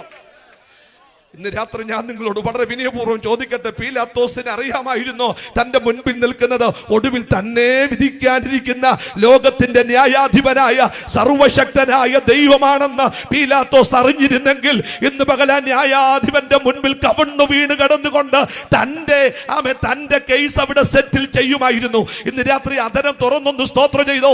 യേശുവിന്റെ മഹത്വം എന്തെന്നറിയാൻ ഭാഗ്യം കിട്ടിയ ദൈവമക്കൾ ആ കൈകളൊന്ന് ചേർത്തടിച്ച് ദൈവത്തെ ഒന്ന് സ്തുതിച്ചേ. ഇന്ന് രാത്രി നമ്മൾ അനുഭവിക്കുന്ന നന്മകൾ, നമ്മൾ പ്രാപിച്ചിരിക്കുന്ന അനുഗ്രഹങ്ങളും ഉയർച്ചകളും വിടുതലുകളും എന്തിനേറെ സന്തോഷം പോലും എന്റെ ദൈവത്തിന്റെ ദാനമാണ്. നിർഭാഗ്യമെന്ന് പറയട്ടെ, മിടുമിടുക്കനായ സമർത്ഥനായ പീലാത്തോസ് എന്ന ഗവർണറും ന്യായാധിപനും യേശുവിന്റെ മുമ്പിൽ കാലിടറിപ്പോയി. അതിന്റെ പ്രധാനപ്പെട്ട കാരണങ്ങളൊന്നും നമുക്കറിയാമല്ലോ. അടുപ്പിച്ച് വിട്ടയക്കുമെന്നൊക്കെ പറയുമ്പോൾ മൂപ്പന്മാർ വിളിച്ചു പറഞ്ഞു, ആഹാ, നീ അടുപ്പിച്ച് വിട്ടയക്കുകയാണെങ്കിൽ നീ ലഹളയ്ക്ക് നീ കൂട്ടു നിൽക്കുകയാ. കൈസറോട് കൈസറോട് എന്ത് ചെയ്യുന്നറിയാമോ, മത്സരിക്കുന്നവനായിട്ട് മാറുക എന്ന് പറഞ്ഞു. അത് കേട്ട് പീലാത്തോസ് ഭയപ്പെട്ടു പോയി. സാധാരണ ഗവർണർമാരെ അധികാരം ഏൽപ്പിച്ചയക്കുന്ന സമയത്ത് റോമിൽ നടക്കുന്ന ഒരു ചടങ്ങുണ്ട്.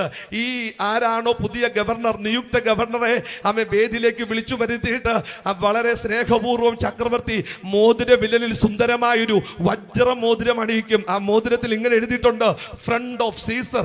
അങ്ങനെയാണെങ്കിൽ ആ കോർട്ടിന്റെ പ്രൊസീജിയറൊക്കെ നടക്കുമ്പോഴും പീലാത്തോസിന്റെ മോതിര വിരലിൽ ഒരു മോതിരം കിടപ്പുണ്ട്. അതിൻ്റെ അകത്ത് എഴുതിയിട്ടുണ്ട് ഫ്രണ്ട് ഓഫ് സീസർ.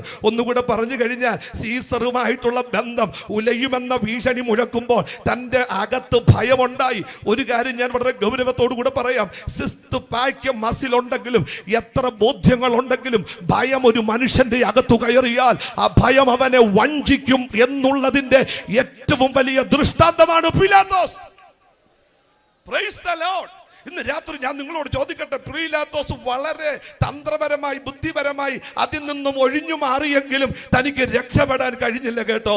ഒടുവിൽ തന്റെ നിലപാടില്ലായ്മ തന്നെ തിരിഞ്ഞുകുത്തി ഒരു മാനസിക രോഗിയായി തന്റെ ജീവിതം തകർന്നടിയുമ്പോൾ ഇന്ന് രാത്രി ഞാൻ പറയാം, ക്രിസ്തുവിനോട് ഉള്ള ബന്ധത്തിൽ സത്യസന്ധമായ നിലപാടെടുത്തത് കൊണ്ട് ഇന്നും സന്തോഷത്തോടെ ദൈവത്തെ ഞാൻ ആരാധിക്കുന്നു പാസ്റ്ററെ എന്ന് പറയാൻ പ്രാഗൽഭ്യമുള്ള ദൈവമക്കൾ കൈകൾ ഉയർത്തി കർത്താവിനൊന്ന് സ്തോത്രം ചെയ്താട്ട് ആ നിലപാടിന്റെ പേരിൽ എന്തൊക്കെ നഷ്ടപ്പെട്ടു പോയാലും ആ നഷ്ടങ്ങളെ സന്തോഷത്തോടുകൂടെ സ്വീകരിക്കുക. നഷ്ടപ്പെടാത്ത ഒരാൾ കൂടെ കാണും, നസ്രായൻ. സമയത്തിന് പരിധി കൊണ്ട് ഇതിനെ കുറച്ചുകൂടെ ഗൗരവത്തോടുകൂടെ ഇടപെട്ട മറ്റൊരു വിഭാഗത്തെ കുറിച്ച് പറയാതിരിക്കാൻ കഴിയില്ല. പീലാത്തോസിന്റെ കയ്യിലേക്ക് തമ്പുരാനെ കൊണ്ട് ഏൽപ്പിച്ചത് മൂപ്പന്മാരായിരുന്നു. ഈ മൂപ്പന്മാര് യഹൂദ മതത്തിന്റെ മേലധികാരികളാണ്. സത്യത്തിൽ അവരുടെ ആ യേശുവിനോടുള്ള നിലപാട് വളരെ രസകരമാണ്. യേശു പിറന്ന സന്ദർഭത്തിൽ അവർ പുലർത്തിയ നിലപാട് ടോട്ടലായിട്ടുള്ള ഒരു ഇൻഡിഫറൻസ് ആയിരുന്നു. കർത്താവിന്റെ ജനനത്തോട് അവരൊന്നും പ്രതികരിച്ചൊന്നുമില്ല. അവഗണിക്കുക എന്ന ഒറ്റ കാര്യമായിരുന്നു അവർ തന്ത്രപരമായിട്ട് ഉപയോഗിച്ചത്. നമുക്കറിയാമല്ലോ, വിദ്വാൻമാര് യേശുവിനെ വന്ന് നമസ്കരിക്കുവാൻ വേണ്ടി അവർ വന്ന് പുറപ്പെട്ടവരാണ്. യെരൂശലേമിലെത്തി ഹെരോദാവിന്റെ അരികിൽ വന്നിട്ട് ചോദിക്കുന്ന ചോദ്യം ഇങ്ങനെയല്ലേ, യഹൂദന്മാരുടെ രാജാവായി പിറന്നവൻ എവിടെയാണ്? അവന്റെ നക്ഷത്രം ഞങ്ങൾ അങ്ങ് കിഴക്ക് കണ്ടു, അവനെ നമസ്കരിക്കാനാണ് ഞങ്ങൾ വന്നത്. അപ്പൊ ഒരു കാര്യം ഉറപ്പാ, നസ്രായനെ കണ്ടാൽ, കാണേണ്ട പോലെ കണ്ടാൽ നമസ്കരിക്കും. കാര്യം അവനൊപ്പം പറയാൻ ഒരാളുമില്ല. Praise the Lord. സത്യം പറഞ്ഞാൽ ഇത് കേട്ടോടെ രാജാവ് അങ്ങ് ഭ്രമിച്ചുപോയി, യെരൂശലേം മുഴുവൻ ഭ്രമിച്ചുപോയി. പക്ഷേ ഈ പ്രശ്നങ്ങൾക്ക് ഉത്തരം കണ്ടെത്താൻ വേണ്ടി മഹാപുരോഹിതന്മാരെയും ആ ശാസ്ത്രികളെയൊക്കെ വിളിച്ചു വരുത്തി. ഇന്ന് രാത്രി എന്നെ അത്ഭുതപ്പെടുത്തിയ കാര്യം ഞാൻ നിങ്ങളോട് പറയാം. ഇന്നത്തെ പോലെ ഗൂഗിളില്ല സെർച്ച് ചെയ്യാൻ, ബൈബിളിന്റെ സോഫ്റ്റ്വെയറുകളില്ല, ഇതുപോലെ കുത്തിക്കെട്ടിയ ബൈബിളില്ല. അതേ ഓരോ പുസ്തകങ്ങളും ഓരോ ചുരുളുകളായിട്ടിരിക്കുക, ഓരോ തുകൽ ചുരുളുകളാണ്. അങ്ങനെ ഈ ബൃഹത് ഗ്രന്ഥത്തിലെ വാക്യങ്ങളായിട്ടോ അധ്യായങ്ങളായിട്ടോ പോലും വിഭജിച്ചിട്ടില്ല. ഒരു വലിയ ഗ്രന്ഥ സമുച്ചയം. എന്നാൽ നിങ്ങളോട് ഞാൻ ചോദിക്കട്ടെ, ആ യഹൂദന്മാരുടെ രാജാവായി പിറക്കേണ്ടവൻ എവിടെയാണ്, പിറവിയുടെ ഇടം എവിടെയാണെന്ന് ചോദിക്കുമ്പോൾ ഒട്ടും അർത്ഥശങ്കയില്ലാതെ വളരെ എളുപ്പത്തിൽ ആ ശാസ്ത്രിമാർ പ്രതികരിച്ചു. ആമേൻ. ആ മീഖ 5:2 നിന്നും നീയോ ബേത്ലഹേം എഫ്രാത്തെ യഹൂദാ സഹസ്രങ്ങൾ. ഒന്നുകൂടെ പറഞ്ഞാൽ ഈ പുസ്തകം എന്ന് പറയുന്നത് അവരുടെ വിരൽ തുമ്പിലായിരുന്നു. അത്ര കൃത്യതയായിരുന്നു അവർക്ക്. പക്ഷെ ഇന്ന് രാത്രി ഞാൻ നിങ്ങളോട് ചോദിക്കട്ടെ, ഈ ദൈവശാസ്ത്രപരമായ ചോദ്യത്തിന് കൃത്യതയുള്ള ഉത്തരം തന്നിട്ട് അവരെങ്ങോട്ട് പോയി? ഉത്തരം പറഞ്ഞിട്ട് അവരവരുടെ വീട്ടിലേക്ക് പോയി. ആ ഉത്തരത്തിലൊന്നും അവരാരും വിശ്വസിച്ചിട്ടില്ല.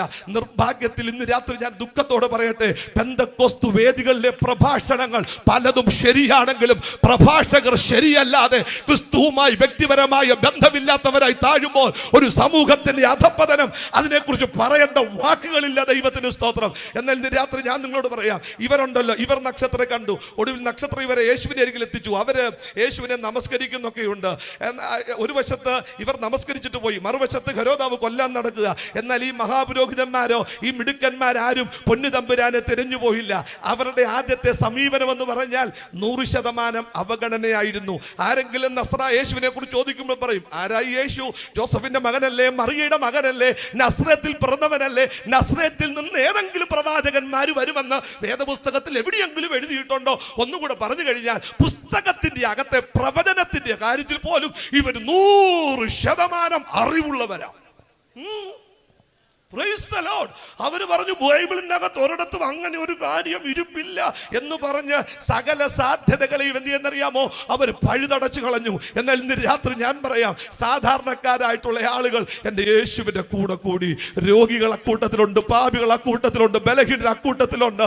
ഒരു കൊച്ചു വെളിച്ചം വരുമ്പോൾ ഈ ആമ്പാറ്റകൾ അടുത്തുകൂടുന്നത് പോലെ നസ്രായന്റെ വെളിച്ചത്തിന് മുമ്പില്, ആ തേജസ്സിന്റെ മുമ്പില് ഓടിക്കൂടി ഒരുപറ്റം ആളുകളുണ്ട്. അവഗണന വിജയിക്കുന്നില്ല എന്ന് കണ്ടപ്പോൾ അവരുടെ രണ്ടാമത്തെ തന്ത്രമായിരുന്നു പരസ്യമായി അപമാനിക്കുക എന്നുള്ളത്. അപമാനിച്ച് ഇല്ലാതാക്കാനുള്ള ശ്രമം. യേശു തമ്പുരാനെ അവർ കണക്കിന് അപമാനിച്ചിട്ടുള്ള വളരെ സന്ദർഭങ്ങളുണ്ട്. അതിൽ പ്രധാനമായിട്ട് ഒരു 5-6 അപമാനങ്ങൾ. ഒന്നാമത്തേത്, കർത്താവിനെ അവർ വിളിച്ചത് തിന്നിയും കുടിയനും എന്നാണ്, അല്ലെ? തിന്നിയും കുടിയനും. അവർ തിന്നിയും കുടിയനും എന്ന് പറയാനുള്ള ഒരു പ്രധാനപ്പെട്ട കാര്യം, അതായത് ഭോജനപ്രിയൻ. ഭോജനപ്രിയൻ. അത് പറയാനുള്ള കാര്യം എന്നാന്ന് ചോദിച്ചു കഴിഞ്ഞാൽ, ഇവര് ചെല്ലുന്നിടത്തെല്ലാം വിരുന്നിന് കർത്താവുണ്ട്. ഹല്ലേലൂയ, സ്തോത്രം. നമ്മുടെ ഈ കൊയറിലെ പ്രിയ കൊച്ചുമോനെയൊക്കെ മിക്കവാറും കല്യാണങ്ങൾ കാണാറുണ്ട്. കാര്യം അവർ കൊയറായതുകൊണ്ട് അവരെ മിക്കവാറും എല്ലായിടത്തും കല്യാണങ്ങൾക്ക് വിളിക്കാറുണ്ട്. നമ്മളും അവിടെ കൂടാൻ ചെല്ലുന്നു, അവരുടെ പാടാൻ വരുന്നു, മിക്കവാറും കാണുക എന്ന് പറഞ്ഞതുപോലെ അവരുടെ എവിടെയൊക്കെ വിരുന്നുകളുണ്ടോ അവിടെയൊക്കെ നസ്രായനും ശിഷ്യന്മാരും ഉണ്ട്. സത്യം പറഞ്ഞാൽ ഈ കർത്താവിന്റെ ശിഷ്യന്മാർ 12 പേര് ഐറ്റപ്പണകളും പാവങ്ങളും അതേ മത്സ്യം മീൻപിടുത്തക്കാരും സാധാരണക്കാരും. അവർ നല്ലതായിട്ടൊരു ഭക്ഷണം കഴിക്കുന്നത് ഇങ്ങനെയുള്ള വിരുന്ന് വേളകളില്ല. ഇതിന് സൂക്ഷ്മമായി പഠിച്ചിട്ടുള്ള ഒരു ദൈവദാസൻ പറഞ്ഞത് ഏകദേശം 40ഓളം വിരുന്നുകളിൽ കർത്താവ് പങ്കെടുത്തിട്ടുണ്ടെന്നാണ്. കാനായിൽ തുടങ്ങി പെസഹായിൽ അവസാനിക്കുന്ന ഏകദേശം 40ഓളം വിരുന്നുകൾ. അപ്പൊ അത് കേട്ടപ്പോൾ എന്റെ മനസ്സിൽ ചിന്ത വന്നു, 40 ദിവസം ഭക്ഷണം വെടിഞ്ഞിരുന്ന കർത്താവിന് 40 വിരുന്നുകൾ കർത്താവ് ഒരുക്കി കൊടുക്കുക. ഇതിന്റെ അകത്തൊരു ആശ്വാസം ഞാൻ പറയാം, ദൈവത്തിന് വേണ്ടി നീ എന്തെങ്കിലും ത്യജിച്ചിട്ടുണ്ടെങ്കിൽ ഈ ആയുസിൽ നിനക്കത് മടക്കി തരുന്ന ഒരു വലിയ കർത്താവ് നമ്മുടെ നടുവിലുണ്ട്. Praise the lord. അതിന്റെ തിയോളജിക്കൽ ഇന്റർപ്രിട്ടേഷൻ ഒന്നും ഞാൻ ഒന്നും ചോദിക്കരുത്. എനിവേ, ഈ എല്ലാ വിരുന്നുകളിലും കർത്താവുണ്ട്. 40 ദിവസം കർത്താവ് ഉപവസിച്ചത് ഇവർ കാണുന്നില്ല. എന്നാൽ ഇവരുടെ കൂടെ ഭക്ഷണം കഴിക്കുന്നതാണ് ഒരു ഗൗരവമുള്ള അപരാധമായിട്ട്. എന്തിനേറെ നിങ്ങൾ മനസ്സിലാക്കേണ്ട കാര്യമുണ്ട്. ഒരു വിരുന്ന് വേളയിൽ തന്നെ വന്നിട്ട് ഒരു സംശയം ചോദിക്കുകയാണ്. യോഹന്നാന്റെ ശിഷ്യന്മാരാണ്, നിന്റെ ശിഷ്യന്മാർ എന്ത് ചെയ്യുന്നില്ല? ഉപവസിക്കുന്നില്ലല്ലോ. അപ്പോൾ അതും ഒരു വിരുന്ന് കഴിഞ്ഞിട്ടാ. സത്യം പറഞ്ഞാൽ യോഹന്നാനെയും കർത്താവിനെയും കൂടെ തമ്മിൽ താരതമ്യപ്പെടുത്തുന്നത് എന്തിനാണെന്ന് അറിയാമോ? കർത്താവിനിട്ടൊരു ഞോട് കൊടുക്കാനാ. ചിലപ്പോൾ മിടുമിടുക്കന്മാർ അങ്ങനെയാ കേട്ടോ, വലിയ ആളുകളെ കൊണ്ട് നിർത്തിയേച്ച് നമ്മളെ കൂടെ ചേർത്ത് വെച്ചേച്ച് ഒരു ഞോട് തരും. പക്ഷെ ഞാൻ ദൈവത്തിന് സ്തോത്രം പറയുന്നത്, അങ്ങനെയുള്ള ഞോടിലും പ്രകോപിതനാകാതെ നിശബ്ദനായിട്ട് നിന്നു. ഒരു ദൂത് ഞാൻ പറയാം, നീ അപമാനിക്കപ്പെടുമ്പോൾ തല കുനിച്ച് നീ സ്തോത്രം പറഞ്ഞാൽ മതി. പ്രതികരിക്കരുത്. പ്രതികരിക്കാതിരുന്നാൽ നിന്നെ മാനിക്കുന്ന ഒരു സ്വർഗമുണ്ട്. ഇന്ന് രാത്രി കരങ്ങൾ ഉയർത്തി ദൈവത്തിന് സ്തോത്രം ചെയ്താട്ട്. രണ്ടാമത് കർത്താവിനെ കുറിച്ച് പറയുന്നത് വീഞ്ഞുകുടിയൻ എന്ന. ഈ വീഞ്ഞുകുടിയൻ എന്ന് പറഞ്ഞാൽ കള്ളു കുടിക്കുക എന്നുള്ള അർത്ഥത്തിലല്ല. കർത്താവ് നയിച്ചൊരു ജീവിത ശൈലി ഉണ്ടായിരുന്നു. വീഞ്ഞ് സന്തോഷത്തിന് പ്രതീകമാണ്. കർത്താവ് ചിരിച്ചുകൊണ്ട് സന്തോഷിച്ചുകൊണ്ട് ആൾക്കാരൊക്കെ ആയിട്ട് ഇടപെട്ട് ഇങ്ങനെ ആഹ്ലാദത്തോട് നടക്കുക. ആത്മീയത എന്ന് പറഞ്ഞാൽ എന്താ? നീണ്ട മുഖവും കാണിച്ച് ഗൗരവ സ്വഭാവമായി ഫലിതങ്ങൾ പറയാതെ കുഞ്ഞുങ്ങളെ കാണുമ്പോൾ കണ്ണുരുട്ടി ഏതാണ്ട് വലിയ ഗൗരവമുള്ള കാര്യങ്ങൾ തലയ്ക്കകത്ത് ചുമക്കുന്നത് പോലെ. പണ്ടൊക്കെ ചന്തയിൽ 100 കിലോ ഉള്ള പഞ്ചാര ചാക്ക് ചുമന്നുകൊണ്ട് പോകുന്ന തൊഴിലാളിക്ക് ഒരു ഗൗരവഭാവമുണ്ട്. ഞാൻ അടുത്ത് നിന്ന് കണ്ടിട്ടുണ്ട് കേട്ടോ. എൻ്റെ വീട്ടിൽ കർഷക കുടുംബമായതുകൊണ്ട് ചന്തയിലൊക്കെ ഞാൻ പോയിട്ടുണ്ട്. ആ 100 കിലോ ഉള്ള പഞ്ചാര ചാക്ക് തലയിലോട്ട് അങ്ങോട്ട് വെച്ച് കഴിയുമ്പോൾ ആ 2 കണ്ണും തള്ളി പേശിയൊക്കെ അങ്ങ് വലിഞ്ഞു നിൽക്കുന്ന ഒരു ഗൗരവഭാവമുണ്ട്. സത്യം പറഞ്ഞാൽ ഗുരുക്കന്മാരൊക്കെ അങ്ങനെയല്ലേ, റബിമാരൊക്കെ അങ്ങനെയല്ലേ, ഗൗരവഭാവത്തോടു കൂടെ. എന്നാൽ ഇന്ന് രാത്രി ഞാൻ പറയാം, അമ്മമാര് കുഞ്ഞുങ്ങളുമായിട്ട് വരുമ്പോൾ, കുഞ്ഞുങ്ങളെ യേശുവിന്റെ അരികിലേക്ക് വരുമ്പോൾ ഇങ്ങനെ കുഞ്ഞുങ്ങൾ പോലും ആയത്തക്ക വിധത്തിൽ എൻ്റെ കർത്താവ് അത്ര ലാളിത്യത്തോടു കൂടെ നിൽക്കുന്ന ഒരു ആ കർത്താവിന്റെ സ്നേഹത്തെ ഓർത്ത് ഇന്ന് രാത്രി ഞാൻ കരങ്ങൾ ഉയർത്തി ദൈവത്തിന് സ്തോത്രം പറയുക. അതുകൊണ്ടാണ് ഇവർ ആക്ഷേപിക്കുന്നത്. ഈ കർത്താവ് അത് ഈ സന്തോഷിച്ച് നടക്കുന്നത് കൊണ്ട്. ആത്മീയത എന്ന് പറഞ്ഞാൽ ഒരു വിഷാദമല്ലേ? ആത്മീയതയ്ക്കകത്ത് മുഖം മാടി നടക്കട്ടെ. എൻ്റെ കർത്താവിന്റെ ആത്മീയത വിഷാദമല്ല. കർത്താവ് പറഞ്ഞു, നിങ്ങൾ ഉപവസിക്കുമ്പോൾ പോലും നിങ്ങൾ വിഷാദം കാണിക്കരുത് കേട്ടോ. ഇന്നത്തെ കാലത്താണെങ്കിൽ ഹെയർ ക്രീമുകളുണ്ട്, ഫെയർ വാഷ് ചെയ്യുന്നതുണ്ട്, അതിനുശേഷം പൗഡർ ഇടുന്നവരുണ്ട്. അന്ന് അതൊന്നുമില്ല. ഓയിൽ കൊണ്ട് കഴുകുക. ഒന്നുകൂടെ പറഞ്ഞു കഴിഞ്ഞാൽ കർത്താവിന്റെ കയ്യിൽ ഒരു ബ്യൂട്ടി കിറ്റ് ഉണ്ടെന്നൊന്നും ഞാൻ പറയുന്നില്ല. കാര്യം യോഗം കഴിയുമ്പോൾ നിങ്ങൾ എന്നെ വെറുതെ വിടുക എനിക്കറിയാം. എന്നാലും കർത്താവ് പറയുന്നത് ഉപവാസത്തിൽ പോലും നിങ്ങൾ നിങ്ങളുടെ പുറമേ ഉള്ളതിനെ നിങ്ങൾ നെഗ്ലക്ട് ചെയ്യരുത്. സത്യത്തിൽ ഹിപ്പോക്രസിയെ കുറിച്ച് കർത്താവ് പഠിപ്പിക്കുമ്പോൾ പറയുന്നത് ഇങ്ങനെയാണ്, അത് നെഗ്ലക്റ്റിംഗ് ഔട്ട്വേർഡ് അപ്പിയറൻസ് എന്ന് വെച്ചാൽ പുറമേ ഉള്ളതിനെ നെഗ്ലക്ട് ചെയ്യുന്നത് ആത്മീയമായിട്ടല്ല. തല്ലുമുടി ചെയ്യാത്തതും വസ്ത്രം തേക്കാത്തതും നല്ല വസ്ത്രം ധരിക്കാത്തതും എന്തിനേറെ ഒരു നല്ല വണ്ടി മേടിച്ച് യാത്ര ചെയ്യാത്തതും ഒരു നല്ല കൊച്ചു വീടിനകത്ത് പാർക്കാത്തത് പോലും നിനക്ക് കാശുണ്ടായിട്ടും അതൊന്നും ചെയ്യാതെ അല്ല, ആ കാശ് മുഴുവൻ സുവിശേഷ വേലയ്ക്ക് വേണ്ടി വേർതിരിക്കുകയാണെങ്കിൽ ഞാൻ ദൈവത്തിന് സ്തോത്രം പറയുക. എന്നാൽ അതുമെല്ലാം മുറുക്ക പിടിച്ചുകൊണ്ട് ഇങ്ങനെ പിശുപിശുക്കായിട്ട് നടക്കുന്നതുണ്ടല്ലോ, അതൊന്നും ആത്മീയതയല്ല, അത് മഹാപിശുക്കിന്റെ പ്രതീകമാണ്. ഒന്നുകൂടെ പറഞ്ഞാൽ വളരെ വിനയത്തോടെ ഞാൻ പറയട്ടെ, എൻ്റെ പൊന്നു തമ്പുരാൻ വളരെ സന്തോഷത്തോടെ ജീവിച്ചു. വളരെ ലളിതമായ ജീവിതം, സന്തോഷ ജീവിതം. അതിന്റെ കാരണം എന്താണെന്ന് അറിയാമോ? പുറമേ ഉള്ളതല്ല, അകമേ ഉള്ളത് കാണുന്ന ഒരു ദൈവമുണ്ട്.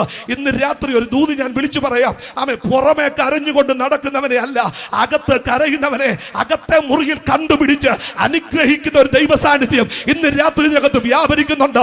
ഇന്ന് രാത്രി ചിലരെ നോക്കി ഞാൻ പ്രവചിച്ചു പറയുക, മറ്റുള്ളവർ നിന്നെ കാണുമ്പോൾ സന്തോഷത്തോടെ കാണട്ടെ. അമ്മേ, നിന്നെ സന്തോഷത്തോടെ കാണട്ടെ.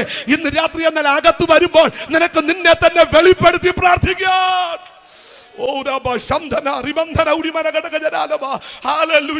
അങ്ങനെയാണെങ്കിൽ പ്രിയരെ, ഒന്നാമതായിട്ട് ബോധനപ്രിയൻ എന്ന് പറഞ്ഞ്, രണ്ടാമതായിട്ട് വീഞ്ഞു കുടിക്കാരൻ എന്ന് പറഞ്ഞ്, മൂന്നാമതായിട്ട് മന്ത്രവാദി എന്ന് പറഞ്ഞു, ബേൽസബൂലിന്റെ കൂട്ടുകാരൻ, നാലാമതായിട്ട് നിയമലംഘി എന്ന് പറഞ്ഞു.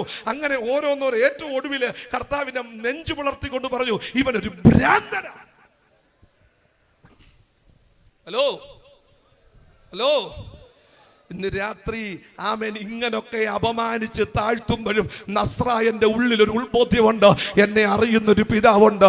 ഇന്നലെ രാത്രിയും ഞാൻ എൻ്റെ പിതാവിന്റെ മുഖം കണ്ടതാ, എൻ്റെ പിതാവ് എന്നോട് സംസാരിച്ചതാ, എൻ്റെ പിതാവ് എന്നെ വെളിപ്പാട് കാണിച്ചതാ. ഇന്ന് രാത്രി പന്തലിന്റെ അകത്തിരിക്കുന്ന ദൈവത്തിന്റെ പൈതലെ, നിന്റെ അകം തുറന്ന് ദൈവത്തെ നീ സ്തുതിക്കുക.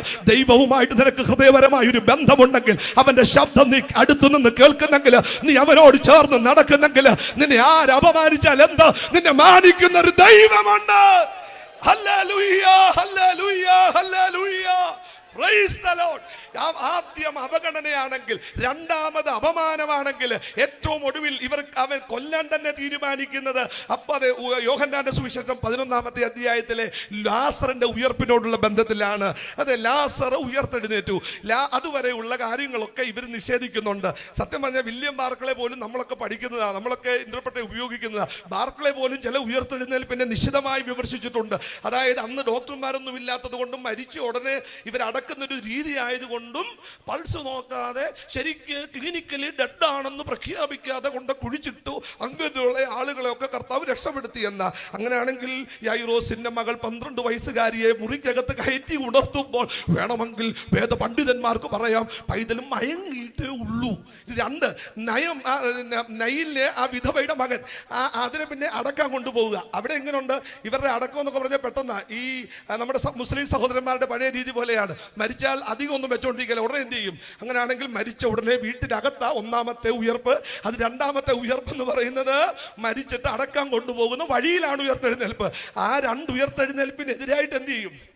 സങ്കടം കൊണ്ട് പറയുക കേട്ടോ ഒരു കാര്യം. ഞങ്ങളുടെ തൊട്ടടുത്തൊരു സഭയുണ്ട്. ആ സഭയിൽപ്പെട്ട 54 വയസ്സുള്ളൊരു അച്ഛൻ കഴിഞ്ഞ ദിവസം മരിച്ചുപോയി. അപ്പോൾ അവിടുത്തെ പാസ്റ്റർ എന്ന് പറഞ്ഞാൽ ഏത് വേദി കിട്ടിയാലും പറയും രണ്ടുപേരെ ഉയർപ്പിക്കാതെ എൻ്റെ ശുശ്രൂഷ ഞാൻ അവസാനിപ്പിക്കില്ല. പുള്ളി ഇങ്ങനെ ഉയർപ്പിക്കാൻ നടക്കുന്ന ഒരു പാർട്ടിയാണ്. എപ്പോഴും പുള്ളി ഉയർപ്പിക്കാൻ. സത്യം പറഞ്ഞാൽ 55 വയസ്സുകാരൻ മരിച്ച ഉടനെ പുള്ളി ധരിച്ചു ഇത് തന്നെ തക്ക അവസരം.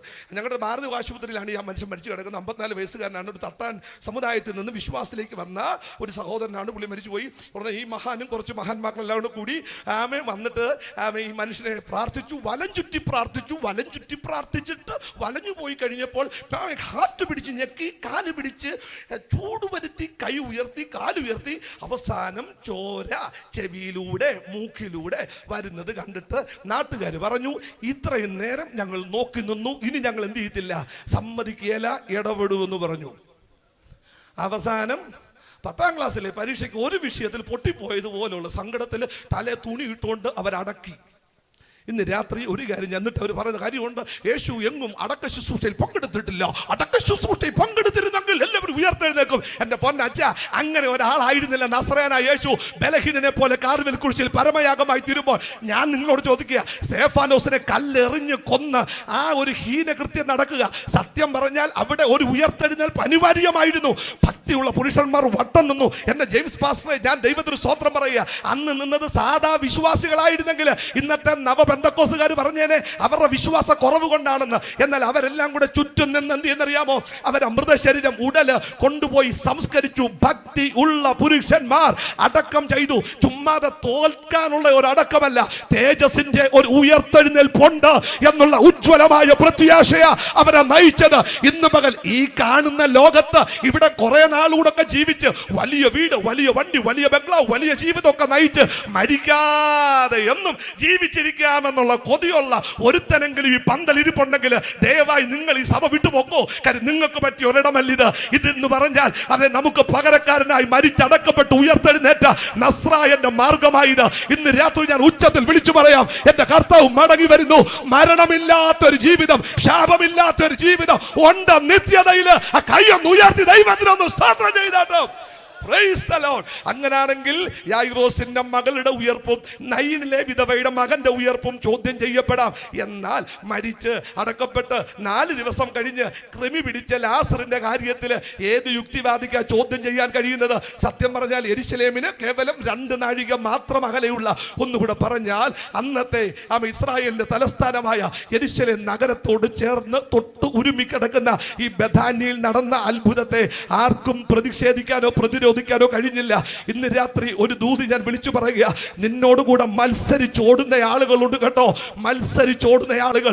എന്നാൽ ഇന്ന് രാത്രി മത്സരിച്ചോടുന്നവരെ തമ്പുരാൻ അനുവദിക്കുന്ന ഒരളവുണ്ട്. എന്നാൽ ഒരു ഘട്ടത്തിൽ അത് ചോദ്യം ചെയ്യാൻ കഴിയാത്ത വിധത്തിൽ നിന്നെ വ്യത്യസ്തരാക്കി നിർത്തുന്ന ഒരു ദൈവപ്രവൃത്തി വെളിപ്പെട്ടു വരുമെന്ന് ഇതിന്റെ അകത്ത് ഞാൻ ദൈവത്തിന്റെ വെളിപ്പാടായി വിളിച്ചു പറയുക. ഇന്ന് രാത്രി കരങ്ങളെ അടിച്ച് ദൈവത്തെ നീ സ്തുതിക്കുക. ഇന്ന് രാത്രി ഉച്ചത്തിൽ ദൈവത്തെ നീ മഹത്വപ്പെടുത്ത്. നിന്റെ ദൈവം എവിടെ എന്ന് ചോദിക്കുന്നവരുടെ നടുവില് എന്റെ ദൈവം കൂടെ ഉണ്ടെന്ന് സാക്ഷ്യപ്പെടുത്തുന്ന ശ്രേഷ്ഠമായ അനുഭവം. സത്യം പറഞ്ഞ വിമർശനങ്ങളുടെ ഒക്കെ മൊന ഒഴിഞ്ഞുപോയി. ആമേൻ. ഇവർക്കാർക്കും പ്രതികരിക്കാൻ ഒക്കത്തില്ല. അതുകൊണ്ട് പെട്ടെന്ന് സെനറ്റ് കൂടിയിട്ട് മൂപ്പന്മാരെല്ലാം പറഞ്ഞു, ഈ പയ്യനെ ഇങ്ങനെ വിടാൻ ഒക്കുകയില്ല.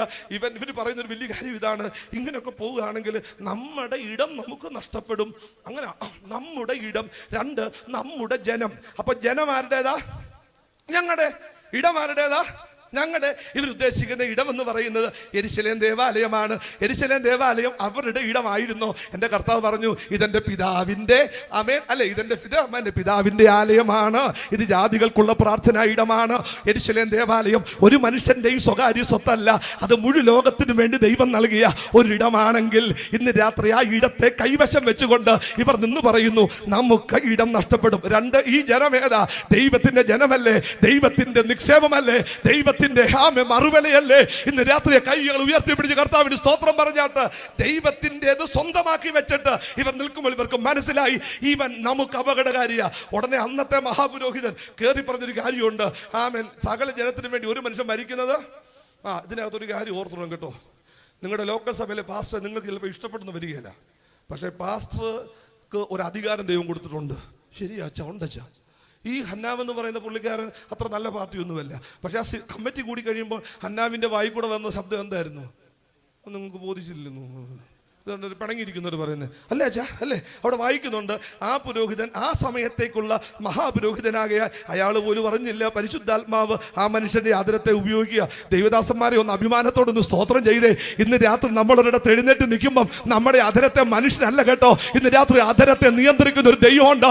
ഇന്ന് മകൾ വിശ്വസ്തയോടെ നീ വിളിച്ചു പറഞ്ഞാൽ പരിശുദ്ധാത്മാവ് ആദരത്തെ ഉപയോഗിക്കുമ്പോൾ അതിൻ്റെ അകത്ത് വെളിപ്പെടുന്ന ഒരു ദൈവമഹത്വമുണ്ട്. ഇന്ന് രാത്രി ഒരു ഉപദേശി എന്ന നിലയിൽ ഞാൻ പറയാം, ദൈവദാസന്മാരോടൊക്കെ ചേർന്ന് ആത്മാവിൽ ആരാധന ദൈവത്തെ സൂചിച്ച് അതിൻ്റെ അകത്ത് കിട്ടുന്ന ഒരു അനുഗ്രഹമുണ്ട്.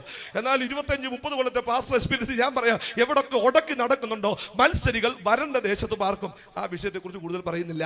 ആമേൻ, ദൈവത്തിന് സ്തോത്രം. ഇവിടെ ഇങ്ങോട്ട് നോക്കേണ്ട കാര്യം എന്നാണ് ചോദിച്ചു കഴിഞ്ഞാൽ, ഇവർക്ക് മനസ്സിലായി ഈ പരിപാടി പോയാൽ കാര്യം നടക്കുകയല്ല. അവിടെ ഇങ്ങനെയാണ് വായിക്കുന്നത്, നമുക്ക് അവൻ എന്ത് ചെയ്യാം?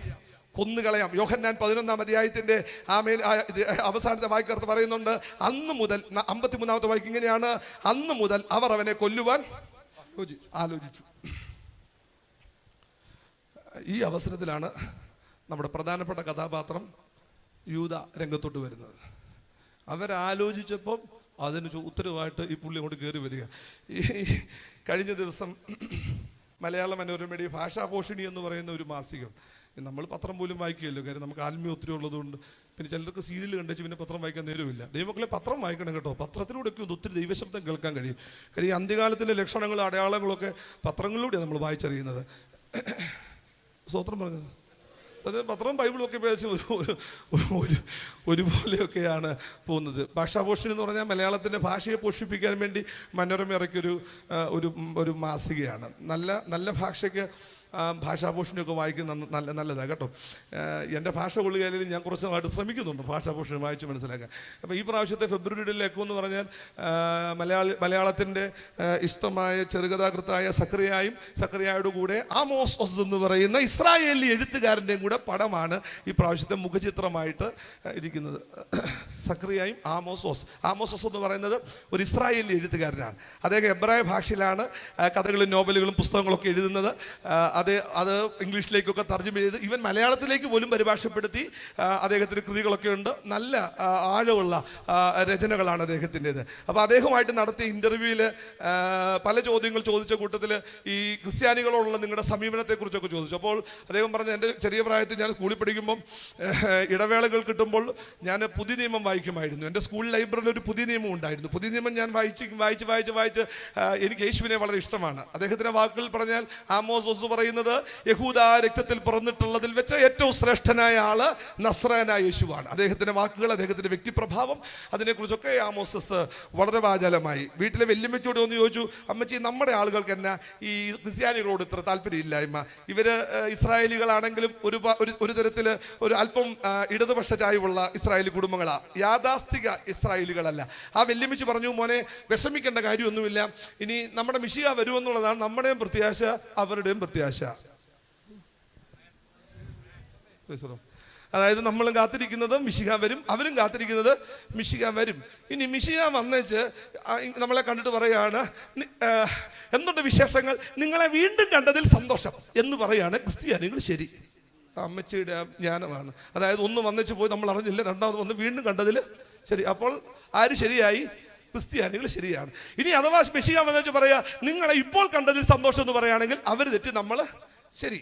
അപ്പം ആ അമ്മച്ചിയുടെ അടുത്ത ഉപദേശമാണ്, മിശിഹ വരുന്നതും വരെ ജീവിച്ചിരിക്കാൻ വേണ്ടി നമ്മൾ എന്ത് ചെയ്യുക? പ്രാർത്ഥിക്കുക. അപ്പോൾ നമ്മുടെ ഈ പ്രശ്നങ്ങളൊക്കെ എന്ത് ചെയ്യും? അപ്പൊ അങ്ങനെയുള്ള ഒരു തരത്തിൽ പറഞ്ഞാൽ ഒരു ക്രിസ്തു വിരോധിയൊന്നുമല്ല ആമോസ് എന്ന എഴുത്തുകാരൻ. പക്ഷെ അദ്ദേഹം എഴുതിയ യൂദാസ് എന്ന് പറയുന്ന ഒരു നോവലുണ്ട്, ഒത്തിരി ചർച്ച ചെയ്യപ്പെടുന്ന ഒരു നോവൽ. ആ നോവലിന്റെ അകത്ത് യൂദായെ പുള്ളിക്കാരങ്ങ് കയറി അങ്ങ് ന്യായീകരിക്കുക. അദ്ദേഹത്തിന്റെ ചോദ്യം ഇതാണ്, എങ്ങനെ ഈ യേശുവിനോട് കൂടെ നടന്ന യൂദായിക്ക് യേശുവിനെ ഒറ്റിക്കൊടുക്കാൻ ഒക്കും? ഒരിക്കലും സാധിക്കില്ല. അദ്ദേഹത്തിന്റെ ന്യായങ്ങൾ ഒന്നിതാണ്, ബാക്കിയുള്ള ശിഷ്യന്മാരെല്ലാം മീൻപിടുത്തക്കാരായിരുന്നു. യൂദ എന്ന് പറഞ്ഞാൽ മീൻപിടുത്തക്കാരനല്ല, ഒരു വ്യാപാരിയുടെ കാശുള്ള ഒരു കുടുംബത്തിലെ ആളാണ്. ഞാനൊരു യെരൂശലേം പട്ടണവാസിയാണ്. അത് മാത്രമല്ല, കേവലം 30 വെള്ളിക്കാശിന് വേണ്ടി. എന്നിട്ട് ആമോസ് അതിന്റെ കറസ്പോണ്ടിങ് ആയിട്ടുള്ള തുക പറഞ്ഞു, ഏകദേശം 400 പൗണ്ട്. 400 പൗണ്ട് എന്ന് പറഞ്ഞാൽ ഏകദേശം ഇപ്പൊ 90 രൂപ ഉണ്ട്. ഒരു 10,36,000 രൂപയ്ക്ക് യേശുവിനെ യൂദാസ് ഒറ്റിക്കൊടുക്കുക എന്ന് പറയുന്നത് എനിക്ക് ഒരിക്കലും ഉൾക്കൊള്ളാൻ ഒക്കത്തില്ല. അത് ബൈബിളിന്റെ അകത്ത് എഴുതി ചേർത്തതാണ്. യഹൂദ വിരോധത്തിന് വേണ്ടി വിഷലിപ്തമായ ഒരു കഥയാണ് യൂദായുടേത്.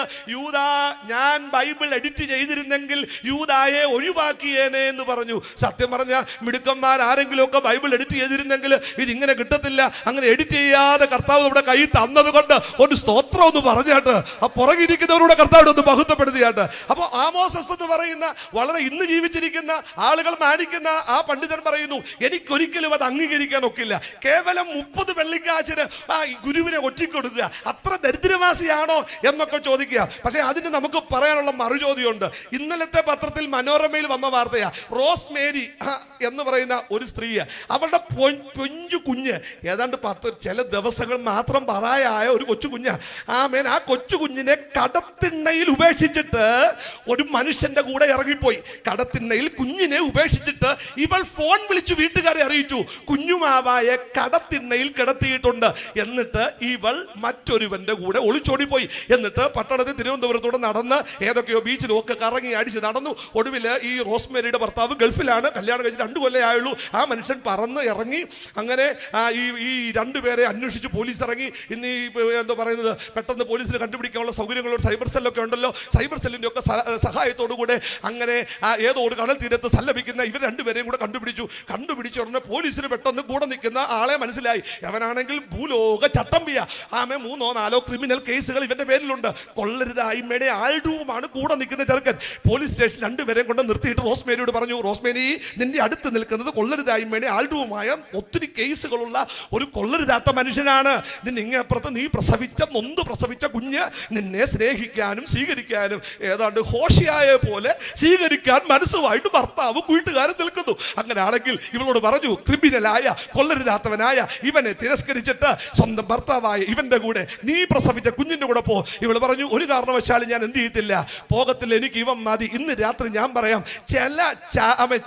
ചില വൈകല്യങ്ങൾ, ചില ബലഹീനതകൾ, ചില കുറവുകൾ, ചില കറുപ്പ്, ചില പാപം മനുഷ്യന്റെ അകത്ത് കയറിയാൽ അത് അവനെ കൊണ്ട് പോകും. മനസ്സിലാകുന്നുണ്ടോ ഞാൻ ഇന്ന് രാത്രി പറയുന്നത്? സത്യം പറഞ്ഞാൽ ഈ മനുഷ്യന്റെ ഏറ്റവും വലിയ കുഴപ്പം എന്നാണെന്ന് അറിയാമോ? ഈ യൂദാ ഇസ്കറിയോത്താന്റെ കുഴപ്പം. ഈ പുള്ളിക്കാരനെ കുറിച്ച് 12-ാം അധ്യായത്തിൽ തന്നെ പറയുന്നുണ്ട്. മറിയ കർത്താവിന്റെ കാൽക്കല് സ്വച്ഛ ജഡമാംസി തൈലൊക്കെ എന്ത് ചെയ്തു, ഊശി സുഗന്ധങ്ങളൊക്കെ നിറഞ്ഞ ഉടനെ ഈ മനുഷ്യൻ കയറി പറഞ്ഞൊരു കാര്യമുണ്ട്, എന്തോ ഒരു വെറും ചെലവാണിത്. 300 വെള്ളിക്കാശിന് ദരിദ്രന്മാർക്ക് കൊടുത്താൽ കൂടായിരുന്നോ എന്നാ പറയുന്നത്. 300 വെള്ളിക്കാശിന്. സത്യം പറഞ്ഞാൽ ഇത് വെറും ചെലവെന്ന് പറയാൻ കാര്യമുണ്ട്. 30 വെള്ളിക്കാശ് വിലയുള്ള ഒരുത്തന്റെ കാല് 300 വെള്ളിക്കാശിന് വിലയുള്ള ഈ സ്വച്ഛ ജഡമാംസി തൈലം ഒരുക്കുക എന്ന് പറഞ്ഞാൽ മാത്തമാറ്റിക്സിന്റെയും അക്കൗണ്ടൻസിയുടെയും ടാലിയുടെയും ഇക്കണോമിക്സിന്റെയും ഒക്കെ തത്വങ്ങൾ അനുസരിച്ച് അബദ്ധമല്ലേ? എന്റെ കൂടെ ഇത് കേൾക്കുന്നുണ്ടോ? എത്ര പേർ കേൾക്കുന്നുണ്ട്? പ്രൈസ് അല്ലോ. 30 രൂപ വിലയുള്ളവന്റെ കാൽക്കൽ 300-ന്റേത് ഒഴിക്കുക എന്ന് പറഞ്ഞത് തെറ്റായ കാര്യമല്ലേ? ഒന്നുകൂടെ പറഞ്ഞാൽ അവിടെ എഴുതിയിട്ടുള്ളൊരു വാചകമുണ്ട്, ഇവൻ ഇട്ടിരുന്ന പണസഞ്ചി എന്ത് ചെയ്യുന്നു, അതിൻ്റെ അകത്തുനിന്ന് പെറുക്കി എടുത്തത് കൊണ്ട് ദരിദ്രന്മാരോടുള്ള സ്നേഹത്തിലല്ല, പണസഞ്ചിയോടുള്ള മോഹത്തില ഇവൻ ഇത് പറയുന്നതെന്ന് യോഹന്നാൻ അപ്പോസ്തലൻ എഴുതി വെക്കുമ്പോൾ ഈ മനുഷ്യന്റെ മനസ്സിൽ ദ്രവ്യത്തോടുള്ള അടങ്ങാത്ത കൊതിയുണ്ടെന്നുള്ള കാര്യം തിരിച്ചറിയണം. അവിടെ നിന്നുകൊണ്ട് ഞാൻ നിങ്ങളോട് തിരിച്ചു ചോദിക്കുക, അങ്ങനെ ാണെങ്കിൽ നിത്യനായ സർവശക്തനായ സർവജ്ഞാനിയായ ദൈവം തമ്പുരാൻ ആമേൻ ഈ ശിഷ്യന്മാരെ തെരഞ്ഞെടുക്കുന്ന കൂട്ടത്തിൽ ഇങ്ങനെ വളവുള്ള ഒരുത്തനെ ഈ ശിഷ്യന്മാരുടെ കൂട്ടത്തിൽ പെടുത്തുക, അതായത് പണത്തോട് അത്യാർത്തിയുള്ള ഒരു ചെറുക്കനെ ഇതിൻ്റെ അകത്ത് ഉൾപ്പെടുത്തുക. അതിൽ ആ തെരഞ്ഞെടുപ്പ് തെറ്റിപ്പോയില്ലേ? അപ്പൊ നമ്മൾ പറയും, പാസ്റ്ററെ തെറ്റിപ്പോയില്ല, കൊള്ളരുതാത്തവരെ അല്ലേ കർത്താവ് തെരഞ്ഞെടുക്കുന്നത്. എന്നാൽ രണ്ടാമത് ഞാൻ നിങ്ങളോട് ചോദിക്കുക, അങ്ങനെ ഒരുത്തന്റെ കയ്യിൽ പണസഞ്ചി ഏൽപ്പിക്കാൻ പാടുണ്ടായിരുന്നോ? ഇവനിങ്ങനെ വീഴാൻ നിൽക്കുകയല്ലേ, ഇവനിങ്ങനെ തോക്കാൻ നിൽക്കുകയല്ലേ, ഇവനിങ്ങനെ പരാജയപ്പെടാൻ നിൽക്കുകയല്ലേ? പരാജയപ്പെടാനുള്ളവന്റെ കയ്യിൽ പരാജയപ്പെടുത്തുന്ന ഒരു സാഹചര്യം ഉണ്ടാക്കി കൊടുക്കേണ്ട കാര്യമുണ്ടോ? ബൈബിളിന്റെ ഏറ്റവും വലിയ സവിശേഷത ഇന്ന് രാത്രി നിങ്ങൾ തിരിച്ചറിയപ്പെടാതെ പോകരുത്. പത്രോസ് എന്ന് പറയുന്ന മനുഷ്യനെ അന്ത്രയോസ് യേശുവിന്റെ അടുക്കൽ കൊണ്ടുവന്ന് നിർത്തുമ്പോൾ കർത്താവിന്റെ മുമ്പിൽ അന്ത്രയോസ് പരിചയപ്പെടുത്തുന്നില്ല. പക്ഷെ കർത്താവ് ഇയാളെ നോക്കിക്കൊണ്ട് പറഞ്ഞു, നീ യോനായുടെ മകനാണ്, നിന്റെ പേര് ഇപ്പോൾ ഷീമോൻ എന്നാണ്, എന്നാൽ നിന്റെ പേര് ഞാൻ മാറ്റി വിളിക്കുക, പത്രോസ് എന്നാകും, കേഫ എന്നാകും. ഷീമോൻ എന്ന് പറഞ്ഞാൽ കാറ്റടിച്ചാൽ വളഞ്ഞു പോകുന്നവനെന്ന, പത്രോസ് എന്ന് പറഞ്ഞാൽ പാറ കഷണമെന്ന. അങ്ങനെയാണെങ്കിൽ പത്രോസിനെ ശീമോനെ നോക്കിയിട്ട് പറഞ്ഞു, നീ ഇപ്പം ഞാങ്ങണ പോലെയാ, വളയുന്നവനാ, മറിഞ്ഞു പോകുന്നവനാ. എന്നാൽ നിന്നെ ഞാൻ എൻ്റെ കൂട്ടത്തിൽ ചേർക്കുന്നത് എന്തിനാണെന്നറിയാമോ? വളഞ്ഞു നടക്കാനല്ല, നിന്നെ നേരെ നിർത്താനാ, കല്ലുപോലെ ഉറപ്പുള്ളവനാക്കി രൂപാന്തരപ്പെടുത്താനാ ഞാൻ നിന്നെ കൂടെ നിർത്തിയത്. ഇന്ന് രാത്രി ഞാൻ നിങ്ങളോട് ചോദിക്കട്ടെ, പത്രോസിന്റെ ജീവിതത്തിൽ തന്റെ വൈകല്യം, നിലപാടില്ലായ്മ, തന്റെ വൈകാരിക പൊട്ടിത്തെറികൾ എത്രയോ വട്ടം ഈ മനുഷ്യനെ വഞ്ചിച്ചിട്ടുണ്ട്.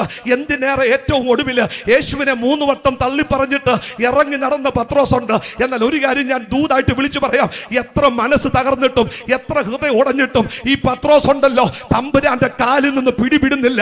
ഇന്ന് രാത്രി ഒരു ദൂത് ഞാൻ വിളിച്ചു പറയാം, നിന്റെ ബലഹീനതകളോടുകൂടെ തന്നെ നിന്നെ കൃപയ്ക്കകത്ത് വലിച്ചു കയറ്റിയ കർത്താവ് ബലഹീനതകളോടുകൂടെ നിന്നെ നിത്യതയിലേക്ക് എടുക്കില്ല കേട്ടോ. ബലഹീനതകൾക്ക് പരിഹാരം വരുത്തി നിന്റെ ബലഹീനതകൾക്ക് ബലം വരുത്താൻ ഇന്ന് രാത്രി ദൈവം നിന്നെ അകത്ത് കൊണ്ടുവന്നെങ്കിൽ ഈ രാത്രി കൈ അടിച്ചുകൊണ്ട് ദൈവത്തിനൊരു ആമേൻ പറ, കൈ അടിച്ചുകൊണ്ട് ദൈവത്തിനൊരു സ്തോത്രം ചെയ്യ, അതിനെ തുറന്ന് ദൈവത്തെ ഒന്ന് സ്തുതിക്ക്. ബലഹീനനെ ബലപ്പെടുത്തുന്ന ദൈവകൃപ. ഹല്ലേലൂയ. തോറ്റു തൊപ്പിയിടുമ്പോഴും കാലെന്ന് വിടാതെ കാലെ പറ്റി കിടക്കുക.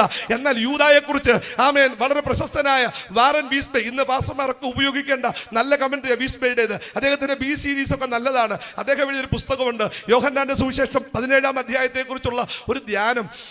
അതിന്റെ ടൈറ്റിൽ തന്നെ ഇങ്ങനെയാണ്, ലിസൺ ജീസസ് ഈസ് പ്രേയിങ്. അതിന്റെ 7-ാമത്തെ അധ്യായത്തിൽ യൂദായെ കുറിച്ച് അദ്ദേഹം നടത്തുന്ന ഒരു പഠനമുണ്ട്. അദ്ദേഹം ഒരു ബ്രദറുകാരനാണ്. പരിശുദ്ധാത്മാവിന്റെ പ്രവൃത്തിയെ കുറിച്ചുള്ള അദ്ദേഹത്തിന്റെ വ്യാഖ്യാനങ്ങളൊന്നും മുഖവിലേക്ക് എടുക്കേണ്ട കാര്യമില്ല. എന്നാൽ പല വ്യാഖ്യാനങ്ങളും അദ്ദേഹം വളരെ നന്നായിട്ടാണ് ചെയ്യുന്നത്.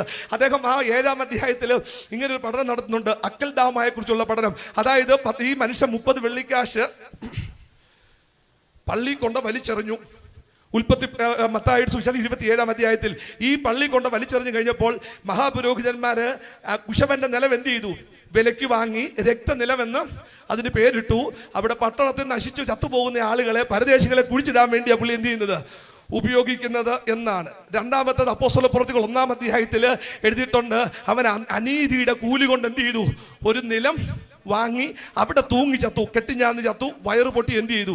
പോയി. സത്യത്തിൽ ഈ വീസ്ബേ അതിനെക്കുറിച്ച് പറയുന്നത് ഇങ്ങനെയാണ്, മത്തായിൽ എഴുതിയിരിക്കുന്നത് പർച്ചേസ്ഡ് എന്ന, വില കൊടുത്തു വാങ്ങിയെന്ന, മറ്റേത് അക്വയർ ചെയ്തെന്ന. അങ്ങനെയാണെങ്കിൽ പർച്ചേസ് ചെയ്തു. വീസ്ബേയുടെ ന്യായം ഇതാണ്, ഈ പെസഹായുടെ തിരക്കുള്ള സമയങ്ങളിൽ ഒരു കാരണവശാലും മഹാപുരോഹിതന്മാർ അപ്പോൾ ഒരു കച്ചവടത്തിൽ ഏർപ്പെടാൻ സാധ്യതകളില്ല.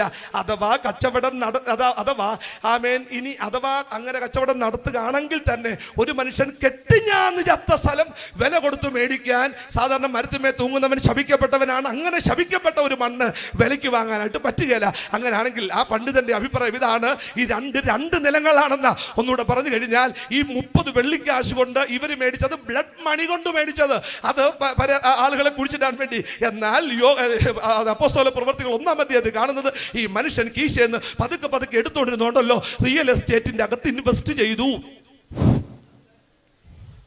ഇങ്ങനെ പെറുക്കി അഡ്വാൻസ് കൊടുത്ത് ബാക്കി കൊടുത്ത് ഇതെല്ലാം സ്വന്തം പേരിലാക്കി. ഒടുവിൽ ഈ മനുഷ്യൻ മരിക്കാൻ ഒരുങ്ങുന്ന സന്ദർഭത്തിൽ കെട്ടിഞ്ഞാന്ന് ചാകാൻ ഒരു സ്ഥലം വേണം. അപ്പോഴാണ് അറിയുന്നത്, ഞാൻ തന്നെ വിലയ്ക്ക് വാങ്ങിയിട്ടുള്ളൊരു പ്രോപ്പർട്ടി ഉണ്ടല്ലോ, എൻ്റെ അപ്പന്മാർ തന്ന പ്രോപ്പർട്ടിക്കകത്തല്ല, താൻ വില കൊടുത്ത് മേടിച്ച പ്രോപ്പർട്ടിക്കകത്ത് ഈ മനുഷ്യൻ കെട്ടിഞ്ഞാന്നു, കയറ് പൊട്ടി, വയറ് പൊട്ടി, അതിൻ്റെ അകത്ത് കിടന്ന് ചത്തു. ഇന്ന് രാത്രി തിരിച്ചറിയേണ്ട ഗൗരവമുള്ളൊരു കാര്യമുണ്ട് കേട്ടോ. ഈ മനുഷ്യനെ ഒടുവിൽ വഞ്ചിച്ചത് ദ്രവ്യാഗ്രഹം എന്ന അപകടകരമായ മാരകമായ വിഷമ. അതുകൊണ്ടാണ് വിശുദ്ധ ബൈബിൾ പറയുന്നത്, എല്ലാവിധ ദ്രവ്യാഗ്രഹവും എന്ത് ചെയ്യണം? വിട്ട് ഒഴിഞ്ഞുകൊള്ളുക. ആമേൻ. ലോകത്തെ സ്നേഹിച്ച വിശ്വാസ കപ്പൽ അനേകരുടെ തകർന്നു പോകുമ്പോൾ ഇന്ന് രാത്രി ഞാൻ നിങ്ങളോട് പറയാം, ദൈവം തരുന്ന അല്പം മതി എന്ന് പറഞ്ഞ് അതിൻ്റെ അകത്ത് സംതൃപ്തിയോടുകൂടെ നിന്നാൽ അത് തരുന്ന ഒരു സന്തോഷമുണ്ട്. എന്നോട് ചേർന്ന് എത്ര പേർക്ക് ദൈവത്തിന് സ്തോത്രം ചെയ്യാനൊക്കും? ഉച്ചത്തിൽ ദൈവത്തിന് സ്തോത്രം ചെയ്താട്ട്, ഉച്ചത്തിൽ കർത്താവിന് സ്തോത്രം ചെയ്താട്ട്. ഒത്തിരി ഒന്നും പേരിക്കൂട്ടിയില്ലെങ്കിലും തലമുറകൾക്ക് വേണ്ടി ദൈവകൃപ ചരതിച്ചു വെക്കാൻ കഴിഞ്ഞാൽ അതാണ് ഏറ്റവും ഗൗരവവും ഏറ്റവും സന്തോഷകരമായ കാര്യം. അതിവേഗത്തിൽ ഞാൻ ഉപസംഹരിക്കണമല്ലോ. നിങ്ങൾ ശ്രദ്ധിക്കണം, യേശുവിനെ ക്രൂശിക്കുന്നതിൽ ഒന്നാമത് നിൽക്കുന്ന പീലാത്തോസ് ഭയം കൊണ്ട് യേശുവിനെ തള്ളിക്കളഞ്ഞെങ്കിൽ, അതേ മൂപ്പന്മാര് അവര് എന്താ പറയുന്നത്, അവരുടെ എൻവി കൊണ്ട്, അസൂയ കൊണ്ട് യേശുവിനെ തള്ളിക്കളഞ്ഞെങ്കിൽ, യൂദ എന്ന് പറയുന്ന മനുഷ്യൻ ദ്രവ്യാഗ്രഹം അതിന്റെ തികവില് യേശുവിനെ തള്ളിക്കളയുകയുണ്ടായി. ഉണ്ടായി. ഒടുവിൽ കർത്താവിനെ അത് ക്രൂശിക്കാൻ ഏൽപ്പിക്കുന്നു. രണ്ട് കള്ളന്മാരുടെ നടുവിൽ മുൾക്കിരീടധാരിയായി അപമാനം, മൃത്യു എന്റെ അരുമനാഥൻ ഏറ്റുവാങ്ങുന്നത് ഇന്ന് രാത്രി വളരെ ഗൗരവത്തോടുകൂടെ അതിന്റെ പ്രാധാന്യത ഒട്ടും കളയാതെ കാണണം. ഞാൻ തിരുവനന്തപുരത്ത് അവിടുത്തെ കടൽ തീരങ്ങളിൽ വീടുകൾ കയറി സുവിശേഷം പറയുന്ന ഒരു സന്ദർഭത്തിൽ ഒരു വീട്ടിൽ കയറിയ പാടെ പുറത്തോട്ടിറങ്ങി. കാരണം അത് അത്ര സ്വീകാര്യമായ ഒരു വീടായിട്ട് എനിക്ക് തോന്നിയില്ല. എന്നാൽ ആ വീട്ടുകാർ പുറത്തിറങ്ങി വന്ന് പറഞ്ഞു, സാർ അകത്തോട്ട് കയറണം, ഞങ്ങൾ ക്രിസ്തുവിനെ സ്നേഹിക്കുന്നവരാണ്, വെട്ടുകാട് പള്ളിയിൽ ഞങ്ങൾ പോകുന്നവരാണ്, ഞങ്ങളുടെ ജീവിതത്തിൽ എന്തെങ്കിലും പ്രതിസന്ധികൾ വന്നാൽ വെട്ടുകാട് പള്ളിയിൽ പോയി ഞങ്ങൾ ഈശോയോട് പ്രാർത്ഥിക്കും, ഈശോ ഞങ്ങൾക്ക് ഉത്തരം തരും. എന്നിട്ട് അകത്ത് കയറിയിട്ട് ഒരു കൊച്ചു ബൈബിൾ എൻ്റെ കൈ തന്നു. ഞങ്ങൾ കുറെ വർഷങ്ങളായിട്ട് കൊണ്ടു നടക്കുന്ന പുസ്തകമായത്. ഞങ്ങളുടെ ജീവിതത്തിന്റെ പ്രതിസന്ധികൾ ഈ പുസ്തകം ഞങ്ങൾ വായിക്കാറുണ്ട്. ഈ പുസ്തകം ഞങ്ങൾക്ക് തരുന്ന ആശ്വാസം ചെറുതല്ല. എന്നാൽ സാറ് എനിക്കൊരു സംശയവും ചോദ്യമുണ്ട്. ഞങ്ങളുടെയൊക്കെ കൊച്ചു കൊച്ചു പ്രശ്നങ്ങൾക്കും വലിയ പ്രശ്നങ്ങൾക്കും യേശുവേ എന്ന് വിളിക്കുമ്പോൾ മറുപടി തരുന്ന സർവശക്തിയുള്ള യേശുവിന്റെ ശക്തിയെക്കുറിച്ച് ഞങ്ങൾക്ക് സംശയമില്ല. എന്നാൽ സാറെ കുറെ നാളായിട്ട് ഞങ്ങളുടെ മനസ്സിൽ കുഴഞ്ഞു മറിയുന്ന ഒരു ചോദ്യമുണ്ട്. അത് മറ്റൊന്നുമല്ല, രണ്ട് കള്ളന്മാരുടെ നടുവിൽ ആ മുൾക്കിരീടധാരിയായി വിലാപ്പുറം കുത്തി തുറന്ന് ആളുകൾ ക്രിസ്തുവെ നിന്ദിച്ച് അപമാനിച്ച് തിരസ്കരിക്കുന്ന സന്ദർഭത്തിൽ നീ യേശുവാണെങ്കിൽ ഇറങ്ങി വാ എന്ന് വിളിച്ചു പറയുമ്പോൾ എൻ്റെ യേശുനാഥൻ ഒരു ബലഹീനനെ പോലെ ആ ആണിയിൽ തൂങ്ങിക്കിടന്നത് ഞങ്ങൾക്ക് മനസ്സിലാകുന്നില്ല. കടലിന്മേൽ നടന്നവനെ ഞങ്ങൾക്ക് ആരാധിക്കാൻ മനസ്സാ, അപ്പം പെരുക്കിയവനെ ആരാധിപ്പാൻ ഞങ്ങൾക്ക് മനസ്സാ, കുഷ്ഠരോഗിയെ തൊട്ട് സുഖപ്പെടുത്തിയതിനെ മുമ്പിൽ കുമ്പിടാൻ ഞങ്ങൾക്ക് മനസ്സാ, അവൻ മരിച്ചവനെ ഉയർപ്പിക്കുന്നവരെ മുമ്പിൽ തലകുനിച്ച് നിൽക്കാൻ ഞങ്ങൾക്ക് മനസ്സാ. എന്നാൽ ക്രൂശിൽ ദുർബലനെ പോലെ ഒരു പരാജിതനെ പോലെ അവൻ തൂങ്ങി മരിക്കുന്ന ആ മനുഷ്യർ, ആ കാര്യങ്ങൾ ഞങ്ങൾക്ക് ഗ്രഹിക്കാൻ ബുദ്ധിമുട്ടുണ്ട്. ഇന്ന് രാത്രി അറിയേണ്ട ഒരു കാര്യം, നിന്റെ രോഗസൗഖ്യത്തിന് യേശു മരിക്കേണ്ട കാര്യമില്ലായിരുന്നു. ഒരു ഭൂതവത്തെ വിടിപ്പിക്കാൻ യേശു മരിക്കേണ്ട കാര്യമില്ലായിരുന്നു. എന്ന പാപിയായ മനുഷ്യന് നിത്യ നരകാട്ടി ഒരുക്കി കിടക്കുമ്പോൾ ആ നിത്യ നരകാട്ടിയിൽ നിന്ന് മനുഷ്യനെ ഉദ്ധരിപ്പോ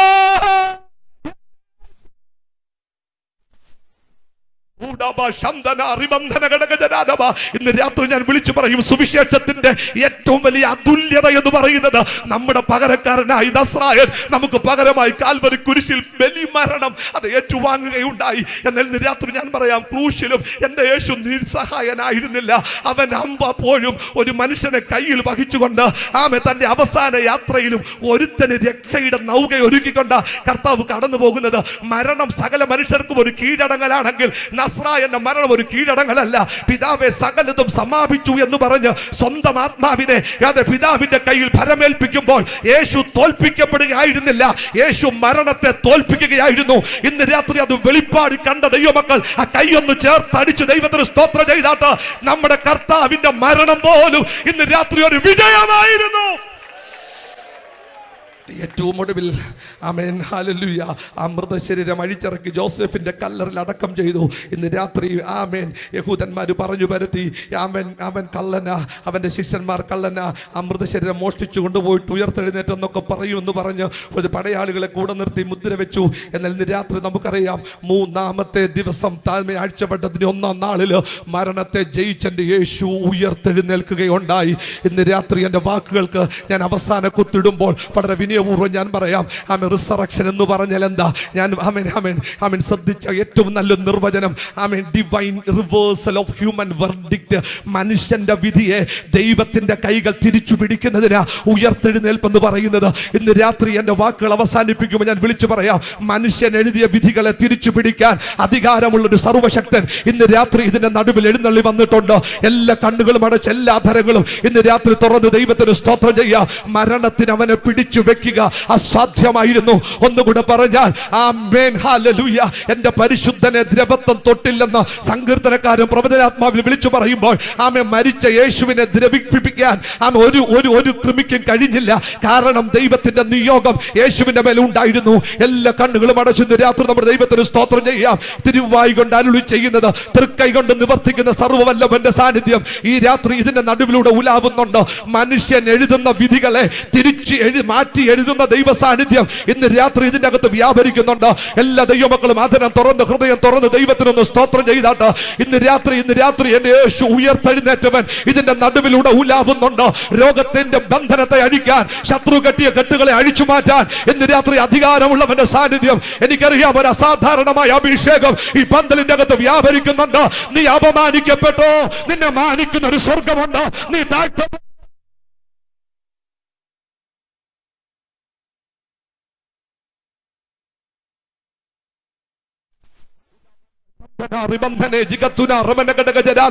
ലോകത്തിന്റെ ഒരു ആഭിചാരകനും നിന്നെ ഒതുക്കി നിർത്താൻ കഴിയത്തില്ല. ലോകത്തിന്റെ ഒരു തന്ത്രശാലിക്കും നിന്നെ പിടിച്ചു നിർത്താൻ കഴിയത്തില്ല. ലോകത്തിന്റെ ഒരു രാഷ്ട്രീയത്തിനും നിന്റെ ഭാവിയെ കെട്ടാൻ കഴിയത്തില്ല. ഇന്ന് രാത്രി നിന്നെ നോക്കൂ, ഞാൻ പ്രവചിച്ചു പറയുക, എന്റെ പരിശുദ്ധനെ ദ്രവത്വം കാണാൻ സമ്മതിക്കില്ല എന്ന് അരുളി ചെയ്ത അരുമനാഥൻ നസ്രായനെ ഉയർപ്പിച്ചെങ്കിൽ ഈ രാത്രി ഉയർപ്പ് നിന്റെയും അവകാശമാ. ഉഡിന ശന്തന ജഗത്തുനെ ഹന്തന റിബനഘടക ജഗത്തുനെ റിബന്ധന ഘടക ജനാലവ ഹന്തന ഉഡിമനഘടക ജനാലവ. എന്റെ പാസ്റ്റർ അനുഭവത്തിൽ ഒരു കുഞ്ഞിനുമായിട്ട് ഒരു അമ്മ എന്റെ അരികിൽ വന്നത് പറഞ്ഞ് ഞാൻ അവസാനിപ്പിക്കാം. ഒരമ്മ തന്റെ മകനുമായി എന്റെ അരികിൽ വന്നു. 9ാം ക്ലാസ്സിലാണ് അവൾ പഠിക്കുന്നത്. അവന്റെ അധ്യാപകർ പറഞ്ഞു, കൊച്ചിനെ സ്കൂൾ മാറ്റണം. അതിന്റെ കാരണം മറ്റൊന്നല്ല, ഈ പയ്യൻ ഇംഗ്ലീഷ് എഴുതിയാലും മലയാളം എഴുതിയാലും അത് ആ കണക്ക് കൂട്ടിയാലും ചില അക്ഷരങ്ങൾ അവന്റെ നോട്ട് ബുക്കിൽ കാണില്ല, ഉത്തരക്കടലാസിൽ കാണില്ല. ഇത് എന്തെല്ലാം നോക്കിയിട്ടും ഇത് ശരിയാകുന്നില്ല. ഇംഗ്ലീഷ് തെറ്റുകൂടാതെ എഴുതാനും കഴിയില്ല. ചില അക്ഷരങ്ങൾ അവൻ എഴുതിൻ്റെ അകത്ത് കാണില്ല, ചില അക്കങ്ങൾ അവൻ ഇടുന്ന അത് കണക്ക് ബുക്കിൽ കാണില്ല. ആ സത്യത്തിൽ അതുകൊണ്ട് പറഞ്ഞു സ്കൂൾ മാറ്റണം, 100% വിജയമുള്ള സ്കൂളാണ്. എനിക്ക് പെട്ടെന്ന് കഥ പറഞ്ഞപ്പോൾ മനസ്സിലായി, ഡിസ്ലെക്സിയ എന്ന പഠന വൈകല്യമാണ്. ഈ അമ്മ എന്നോട് പറഞ്ഞു, ഞാൻ പറഞ്ഞു അമ്മമ്മ സ്കൂൾ മാറ്റണം, സ്പെഷ്യൽ സ്കൂളിലേക്ക് വിടണം. ഈ അമ്മമ്മ എന്നോട് പറഞ്ഞു, പാസ്റ്റർ യേശു ഉയർത്തെഴുന്നേറ്റെങ്കിൽ അധ്യാപകരല്ല അവസാന വാക്ക് പറയേണ്ടത്. ഞാൻ 21 ദിവസം ഉപവസിക്കാൻ പോകുക. വിനയം കൊണ്ട് അതിലേറെ സങ്കടം കൊണ്ട് ഞാൻ പറയാം, ആമേൻ ഹല്ലേലൂയ. ഈ പുനലൂര് വന്ന് ഇങ്ങനെ ഒരു വിഷയത്തിന് വേണ്ടി പ്രാർത്ഥിക്കാൻ പറഞ്ഞാൽ പ്രാർത്ഥിക്കാൻ എനിക്ക് എളുപ്പമാണ്. കാര്യം നാളെ ഞാൻ ഫിലദൽഫിയല്ല പ്രസംഗിക്കുന്നത്. എന്നാൽ ഞാൻ ശുശ്രൂഷിക്കുന്ന സഭയിൽ ഡിസ്ലെക്സിയ പോലെ പഠന വൈകല്യമുള്ള ഒരു കുഞ്ഞിന് വേണ്ടി പ്രാർത്ഥിക്കുക, അവന്റെ സൗഖ്യത്തിന് വേണ്ടി 21 ദിവസം കാത്തിരിക്കുക. ഇത് നടന്നില്ലെങ്കിൽ സംഗതി പാളിപ്പോകുമല്ലോ. അതുകൊണ്ട് ഞാൻ പറഞ്ഞു, സിസ്റ്ററെ, നമ്മൾ ആഗ്രഹിക്കുന്ന പോലൊന്നും അല്ല ദൈവത്തിന്റെ ഹിതങ്ങൾ. ഈ പുള്ളിക്കാർ പറഞ്ഞു, ദൈവം സർവശക്തനാണ്, എന്റെ ദൈവത്തെ കൊണ്ട് കഴിയാത്ത ഒരു കാര്യവും ഇല്ല. അടുത്ത 3 ആഴ്ച 21 ദിവസം ഞാൻ ഉപവസിക്കാൻ പോകുക.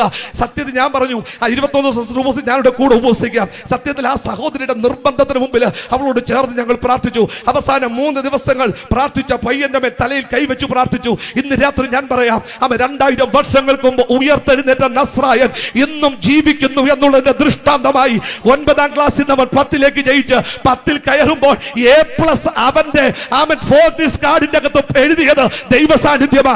ഇന്ന് രാത്രി ഒരു ദൂത് ഞാൻ വിളിച്ചു പറയുക, അവസാന വാക്കു പറയേണ്ടത് അധ്യാപകരല്ല, അവസാന വാക്കു പറയേണ്ടത് ഡോക്ടർമാരല്ല, അവസാന വാക്കു പറയുന്നത് ലോകത്തിന്റെ കോടതിയല്ല, അവസാന വാക്കു പറയേണ്ടത് ദൈവമാ. ഇന്ന് രാത്രി വിശ്വസിച്ചാൽ നീ ദൈവത്തിന്റെ മഹത്വം കാണും. ഇന്ന് രാത്രി അധരങ്ങൾ തുറന്ന് ദൈവത്തിന് സ്തോത്രം ചെയ്യുക. ഇത് അത്ഭുതത്തിന്റെ രാത്രിയാ, ഇത് വിടുതലിന്റെ രാത്രിയാ. ചില കെട്ടുകൾ ദൈവം അഴിച്ചു മാറ്റുന്നു.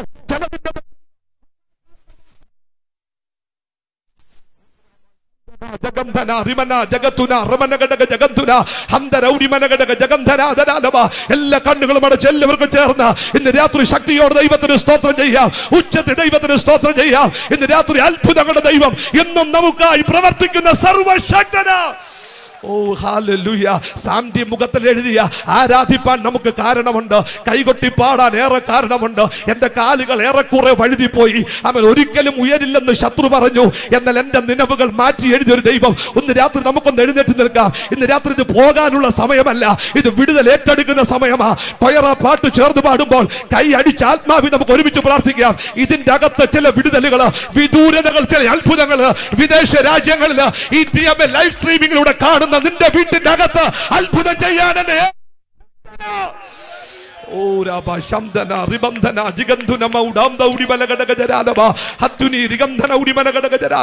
എല്ലാവർക്കും ചേർന്ന് പാടി നമ്മുടെ ദൈവത്തിന് സ്തോത്രം ചെയ്യാം. ആരാധിപ്പാൻ നമുക്ക് കാരണമുണ്ട്, കൈകൊട്ടി പാടാൻ ഏറെ കാരണമുണ്ട്. ആരാധിപ്പാൻ നമുക്ക് ചേർന്ന് കൈകൊട്ടി പാടാൻ ഏറെ കാരണമുണ്ട്. ആരാധിപ്പാൻ നമുക്ക് കാരണമുണ്ട്, കൈകൊട്ടി പാടാൻ ഏറെ കാരണമുണ്ട്. ഓ ഹല്ലേലൂയ, ഹല്ലേലൂയ, നമ്മുടെ യേശു ജീവിക്കുന്നു. ഹല്ലേലൂയ, ഹല്ലേലൂയ, നമ്മുടെ യേശു ജീവിക്കുന്നു. ഓ കാലുകളേറെ കൂടെ വാഴുതിപ്പോയി, ഒരിക്കലും ഉയരില്ല എന്ന് നിനച്ചു. കാലുകളേറെ കൂടെ വാഴുതിപ്പോയി, ഒരിക്കലും ഉയരില്ല എന്ന് നിനച്ചു. ഓ എന്റെ നിലവുകൾ ദൈവം മാറ്റിയെഴുതി, നിന്നെക്കാൾ വഴുതുവാനിട വന്നില്ല. എന്റെ നിലവുകൾ ദൈവം മാറ്റി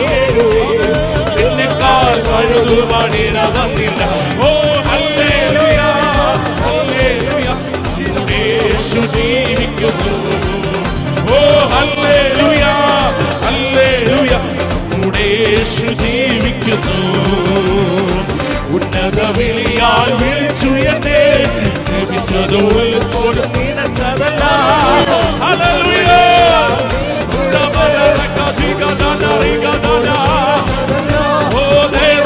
എന്റെ മേൽ ചോദിക്കാതല്ലേ ആയുസല്ല നിനക്കായി നൽകിയിരുന്നു ഓ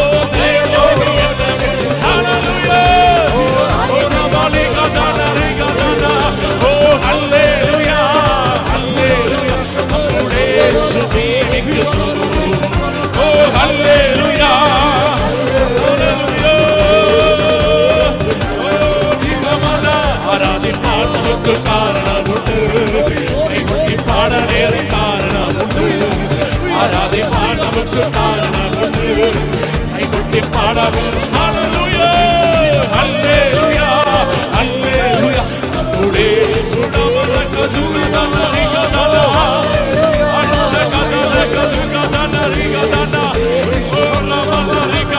ഹല്ലേലൂയ ഹല്ലേലൂയ നമ്മുടെ യേശു ജീവിക്കുന്നു ഹല്ലേലൂയ ഹല്ലേലൂയ നമ്മുടെ യേശു ജീവിക്കുന്നു ഓ ഹല്ലേലൂയ ഹല്ലേലൂയ നമ്മുടെ യേശു ജീവിക്കുന്നു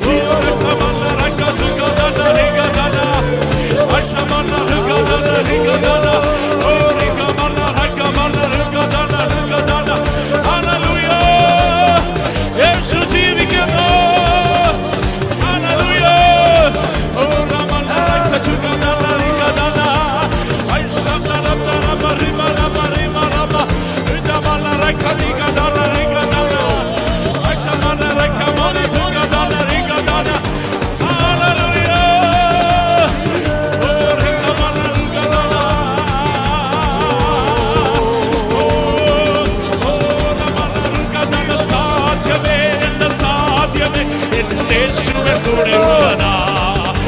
സാധ്യമേ യേശുവിലൂടെ ഉള്ളതാ ഓ സാധ്യമേ സാധ്യമേ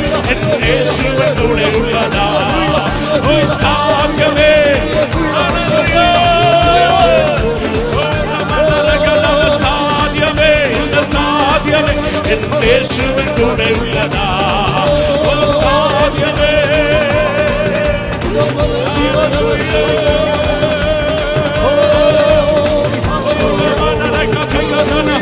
യേശു ജീവിക്കുന്നു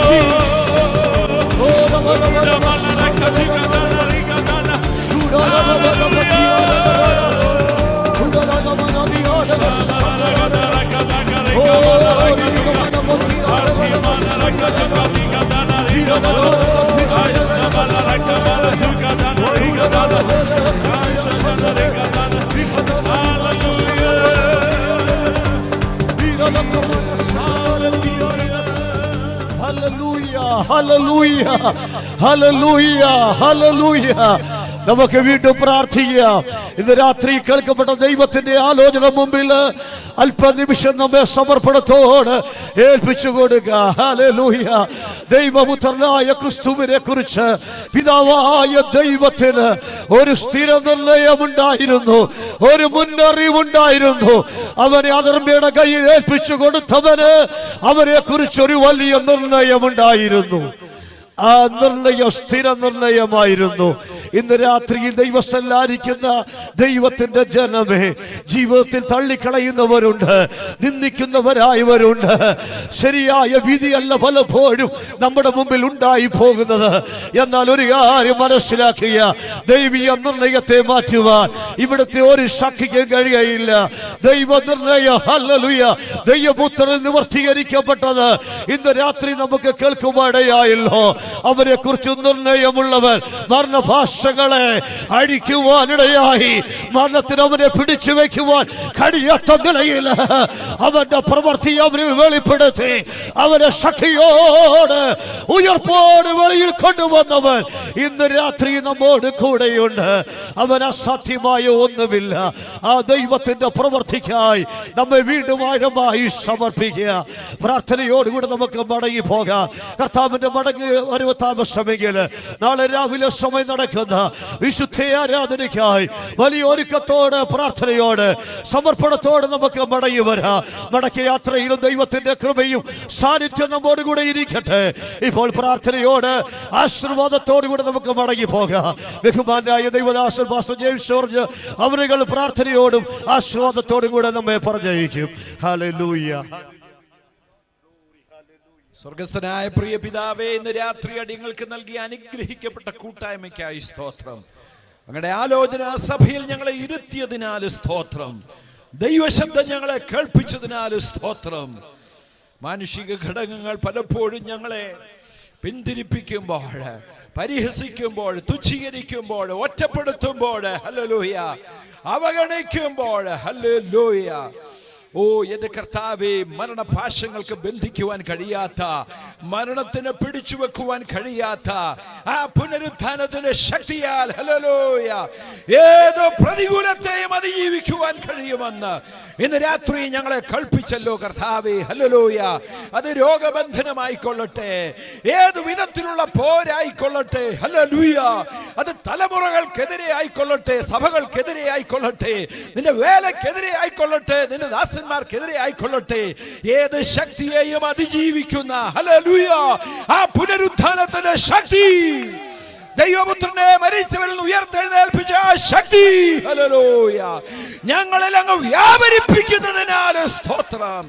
പാരമ്പര്യ ബന്ധനത്തെ, സാമുദായിക ബന്ധനത്തെ അഴിച്ച ആ ശക്തി, ഹല്ലേലൂയ, വരും ദിവസങ്ങളിൽ അനേകരെ ദൈവഭാഗത്തേക്ക് ആകർഷിക്കുവാൻ ദൈവം ഇടവരുത്തുന്നതിനാൽ സ്തോത്രം. വാഗ്ദത്തം പോലെ, ഓ സാത്താൻ മിന്നൽ പോലെ നിലത്തു വീഴുമാറാക്കിയതിനാൽ നന്ദിയോടെ സ്തുതിക്കുന്നു. ഞങ്ങൾ പിരിയുന്നു. സാന്നിധ്യം കൂടെ ഇരിക്കണമേ കർത്താവേ. നാളെ രാവിലെ കടന്നു വന്ന് അങ്ങേ ആത്മാവിൽ ആരാധിപ്പാൻ ഞങ്ങളെ സഹായിക്കണമേ. വചനശ്രൂഷത്തിന്റെ ദാസനെ തുടർന്ന് ഉപയോഗിക്കണമേ കർത്താവേ. ഞങ്ങൾ ഇവിടെ അന്യരാണ്, പരദേശികളാണ്, വഴിപോക്കരാണ്. ഞങ്ങൾക്കിവിടം സ്വന്തം നാടല്ല കർത്താവേ. ഓ ഞങ്ങളുടെ നാട് വരുവാനുള്ളതാണല്ലോ. ഹല്ലേലൂയ. ഓ ഇവിടെ ഞങ്ങൾക്ക് നിലനിൽക്കുന്ന പട്ടണം ഇല്ല കർത്താവേ.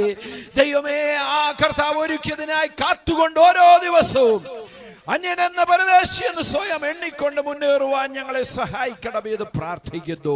അന്തരീക്ഷത്തെ അനുകൂലമാക്കി തന്നതിനാൽ സ്തോത്രം. പ്രകൃതിയെ അനുകൂലമാക്കി തന്നതിനാൽ സ്തോത്രം. ഞങ്ങൾ പിരിയട്ടെ, കൃപ കൂടിയിരിക്കണമേ കർത്താവേ. വിശേഷാൽ ഇവിടെ നടക്കുന്ന പ്രാർത്ഥനാ സംഗമം, പ്രയർ ഫോഴ്സ്, അതിനെ ഓർത്ത് ഞങ്ങൾ പ്രാർത്ഥിക്കുന്നു.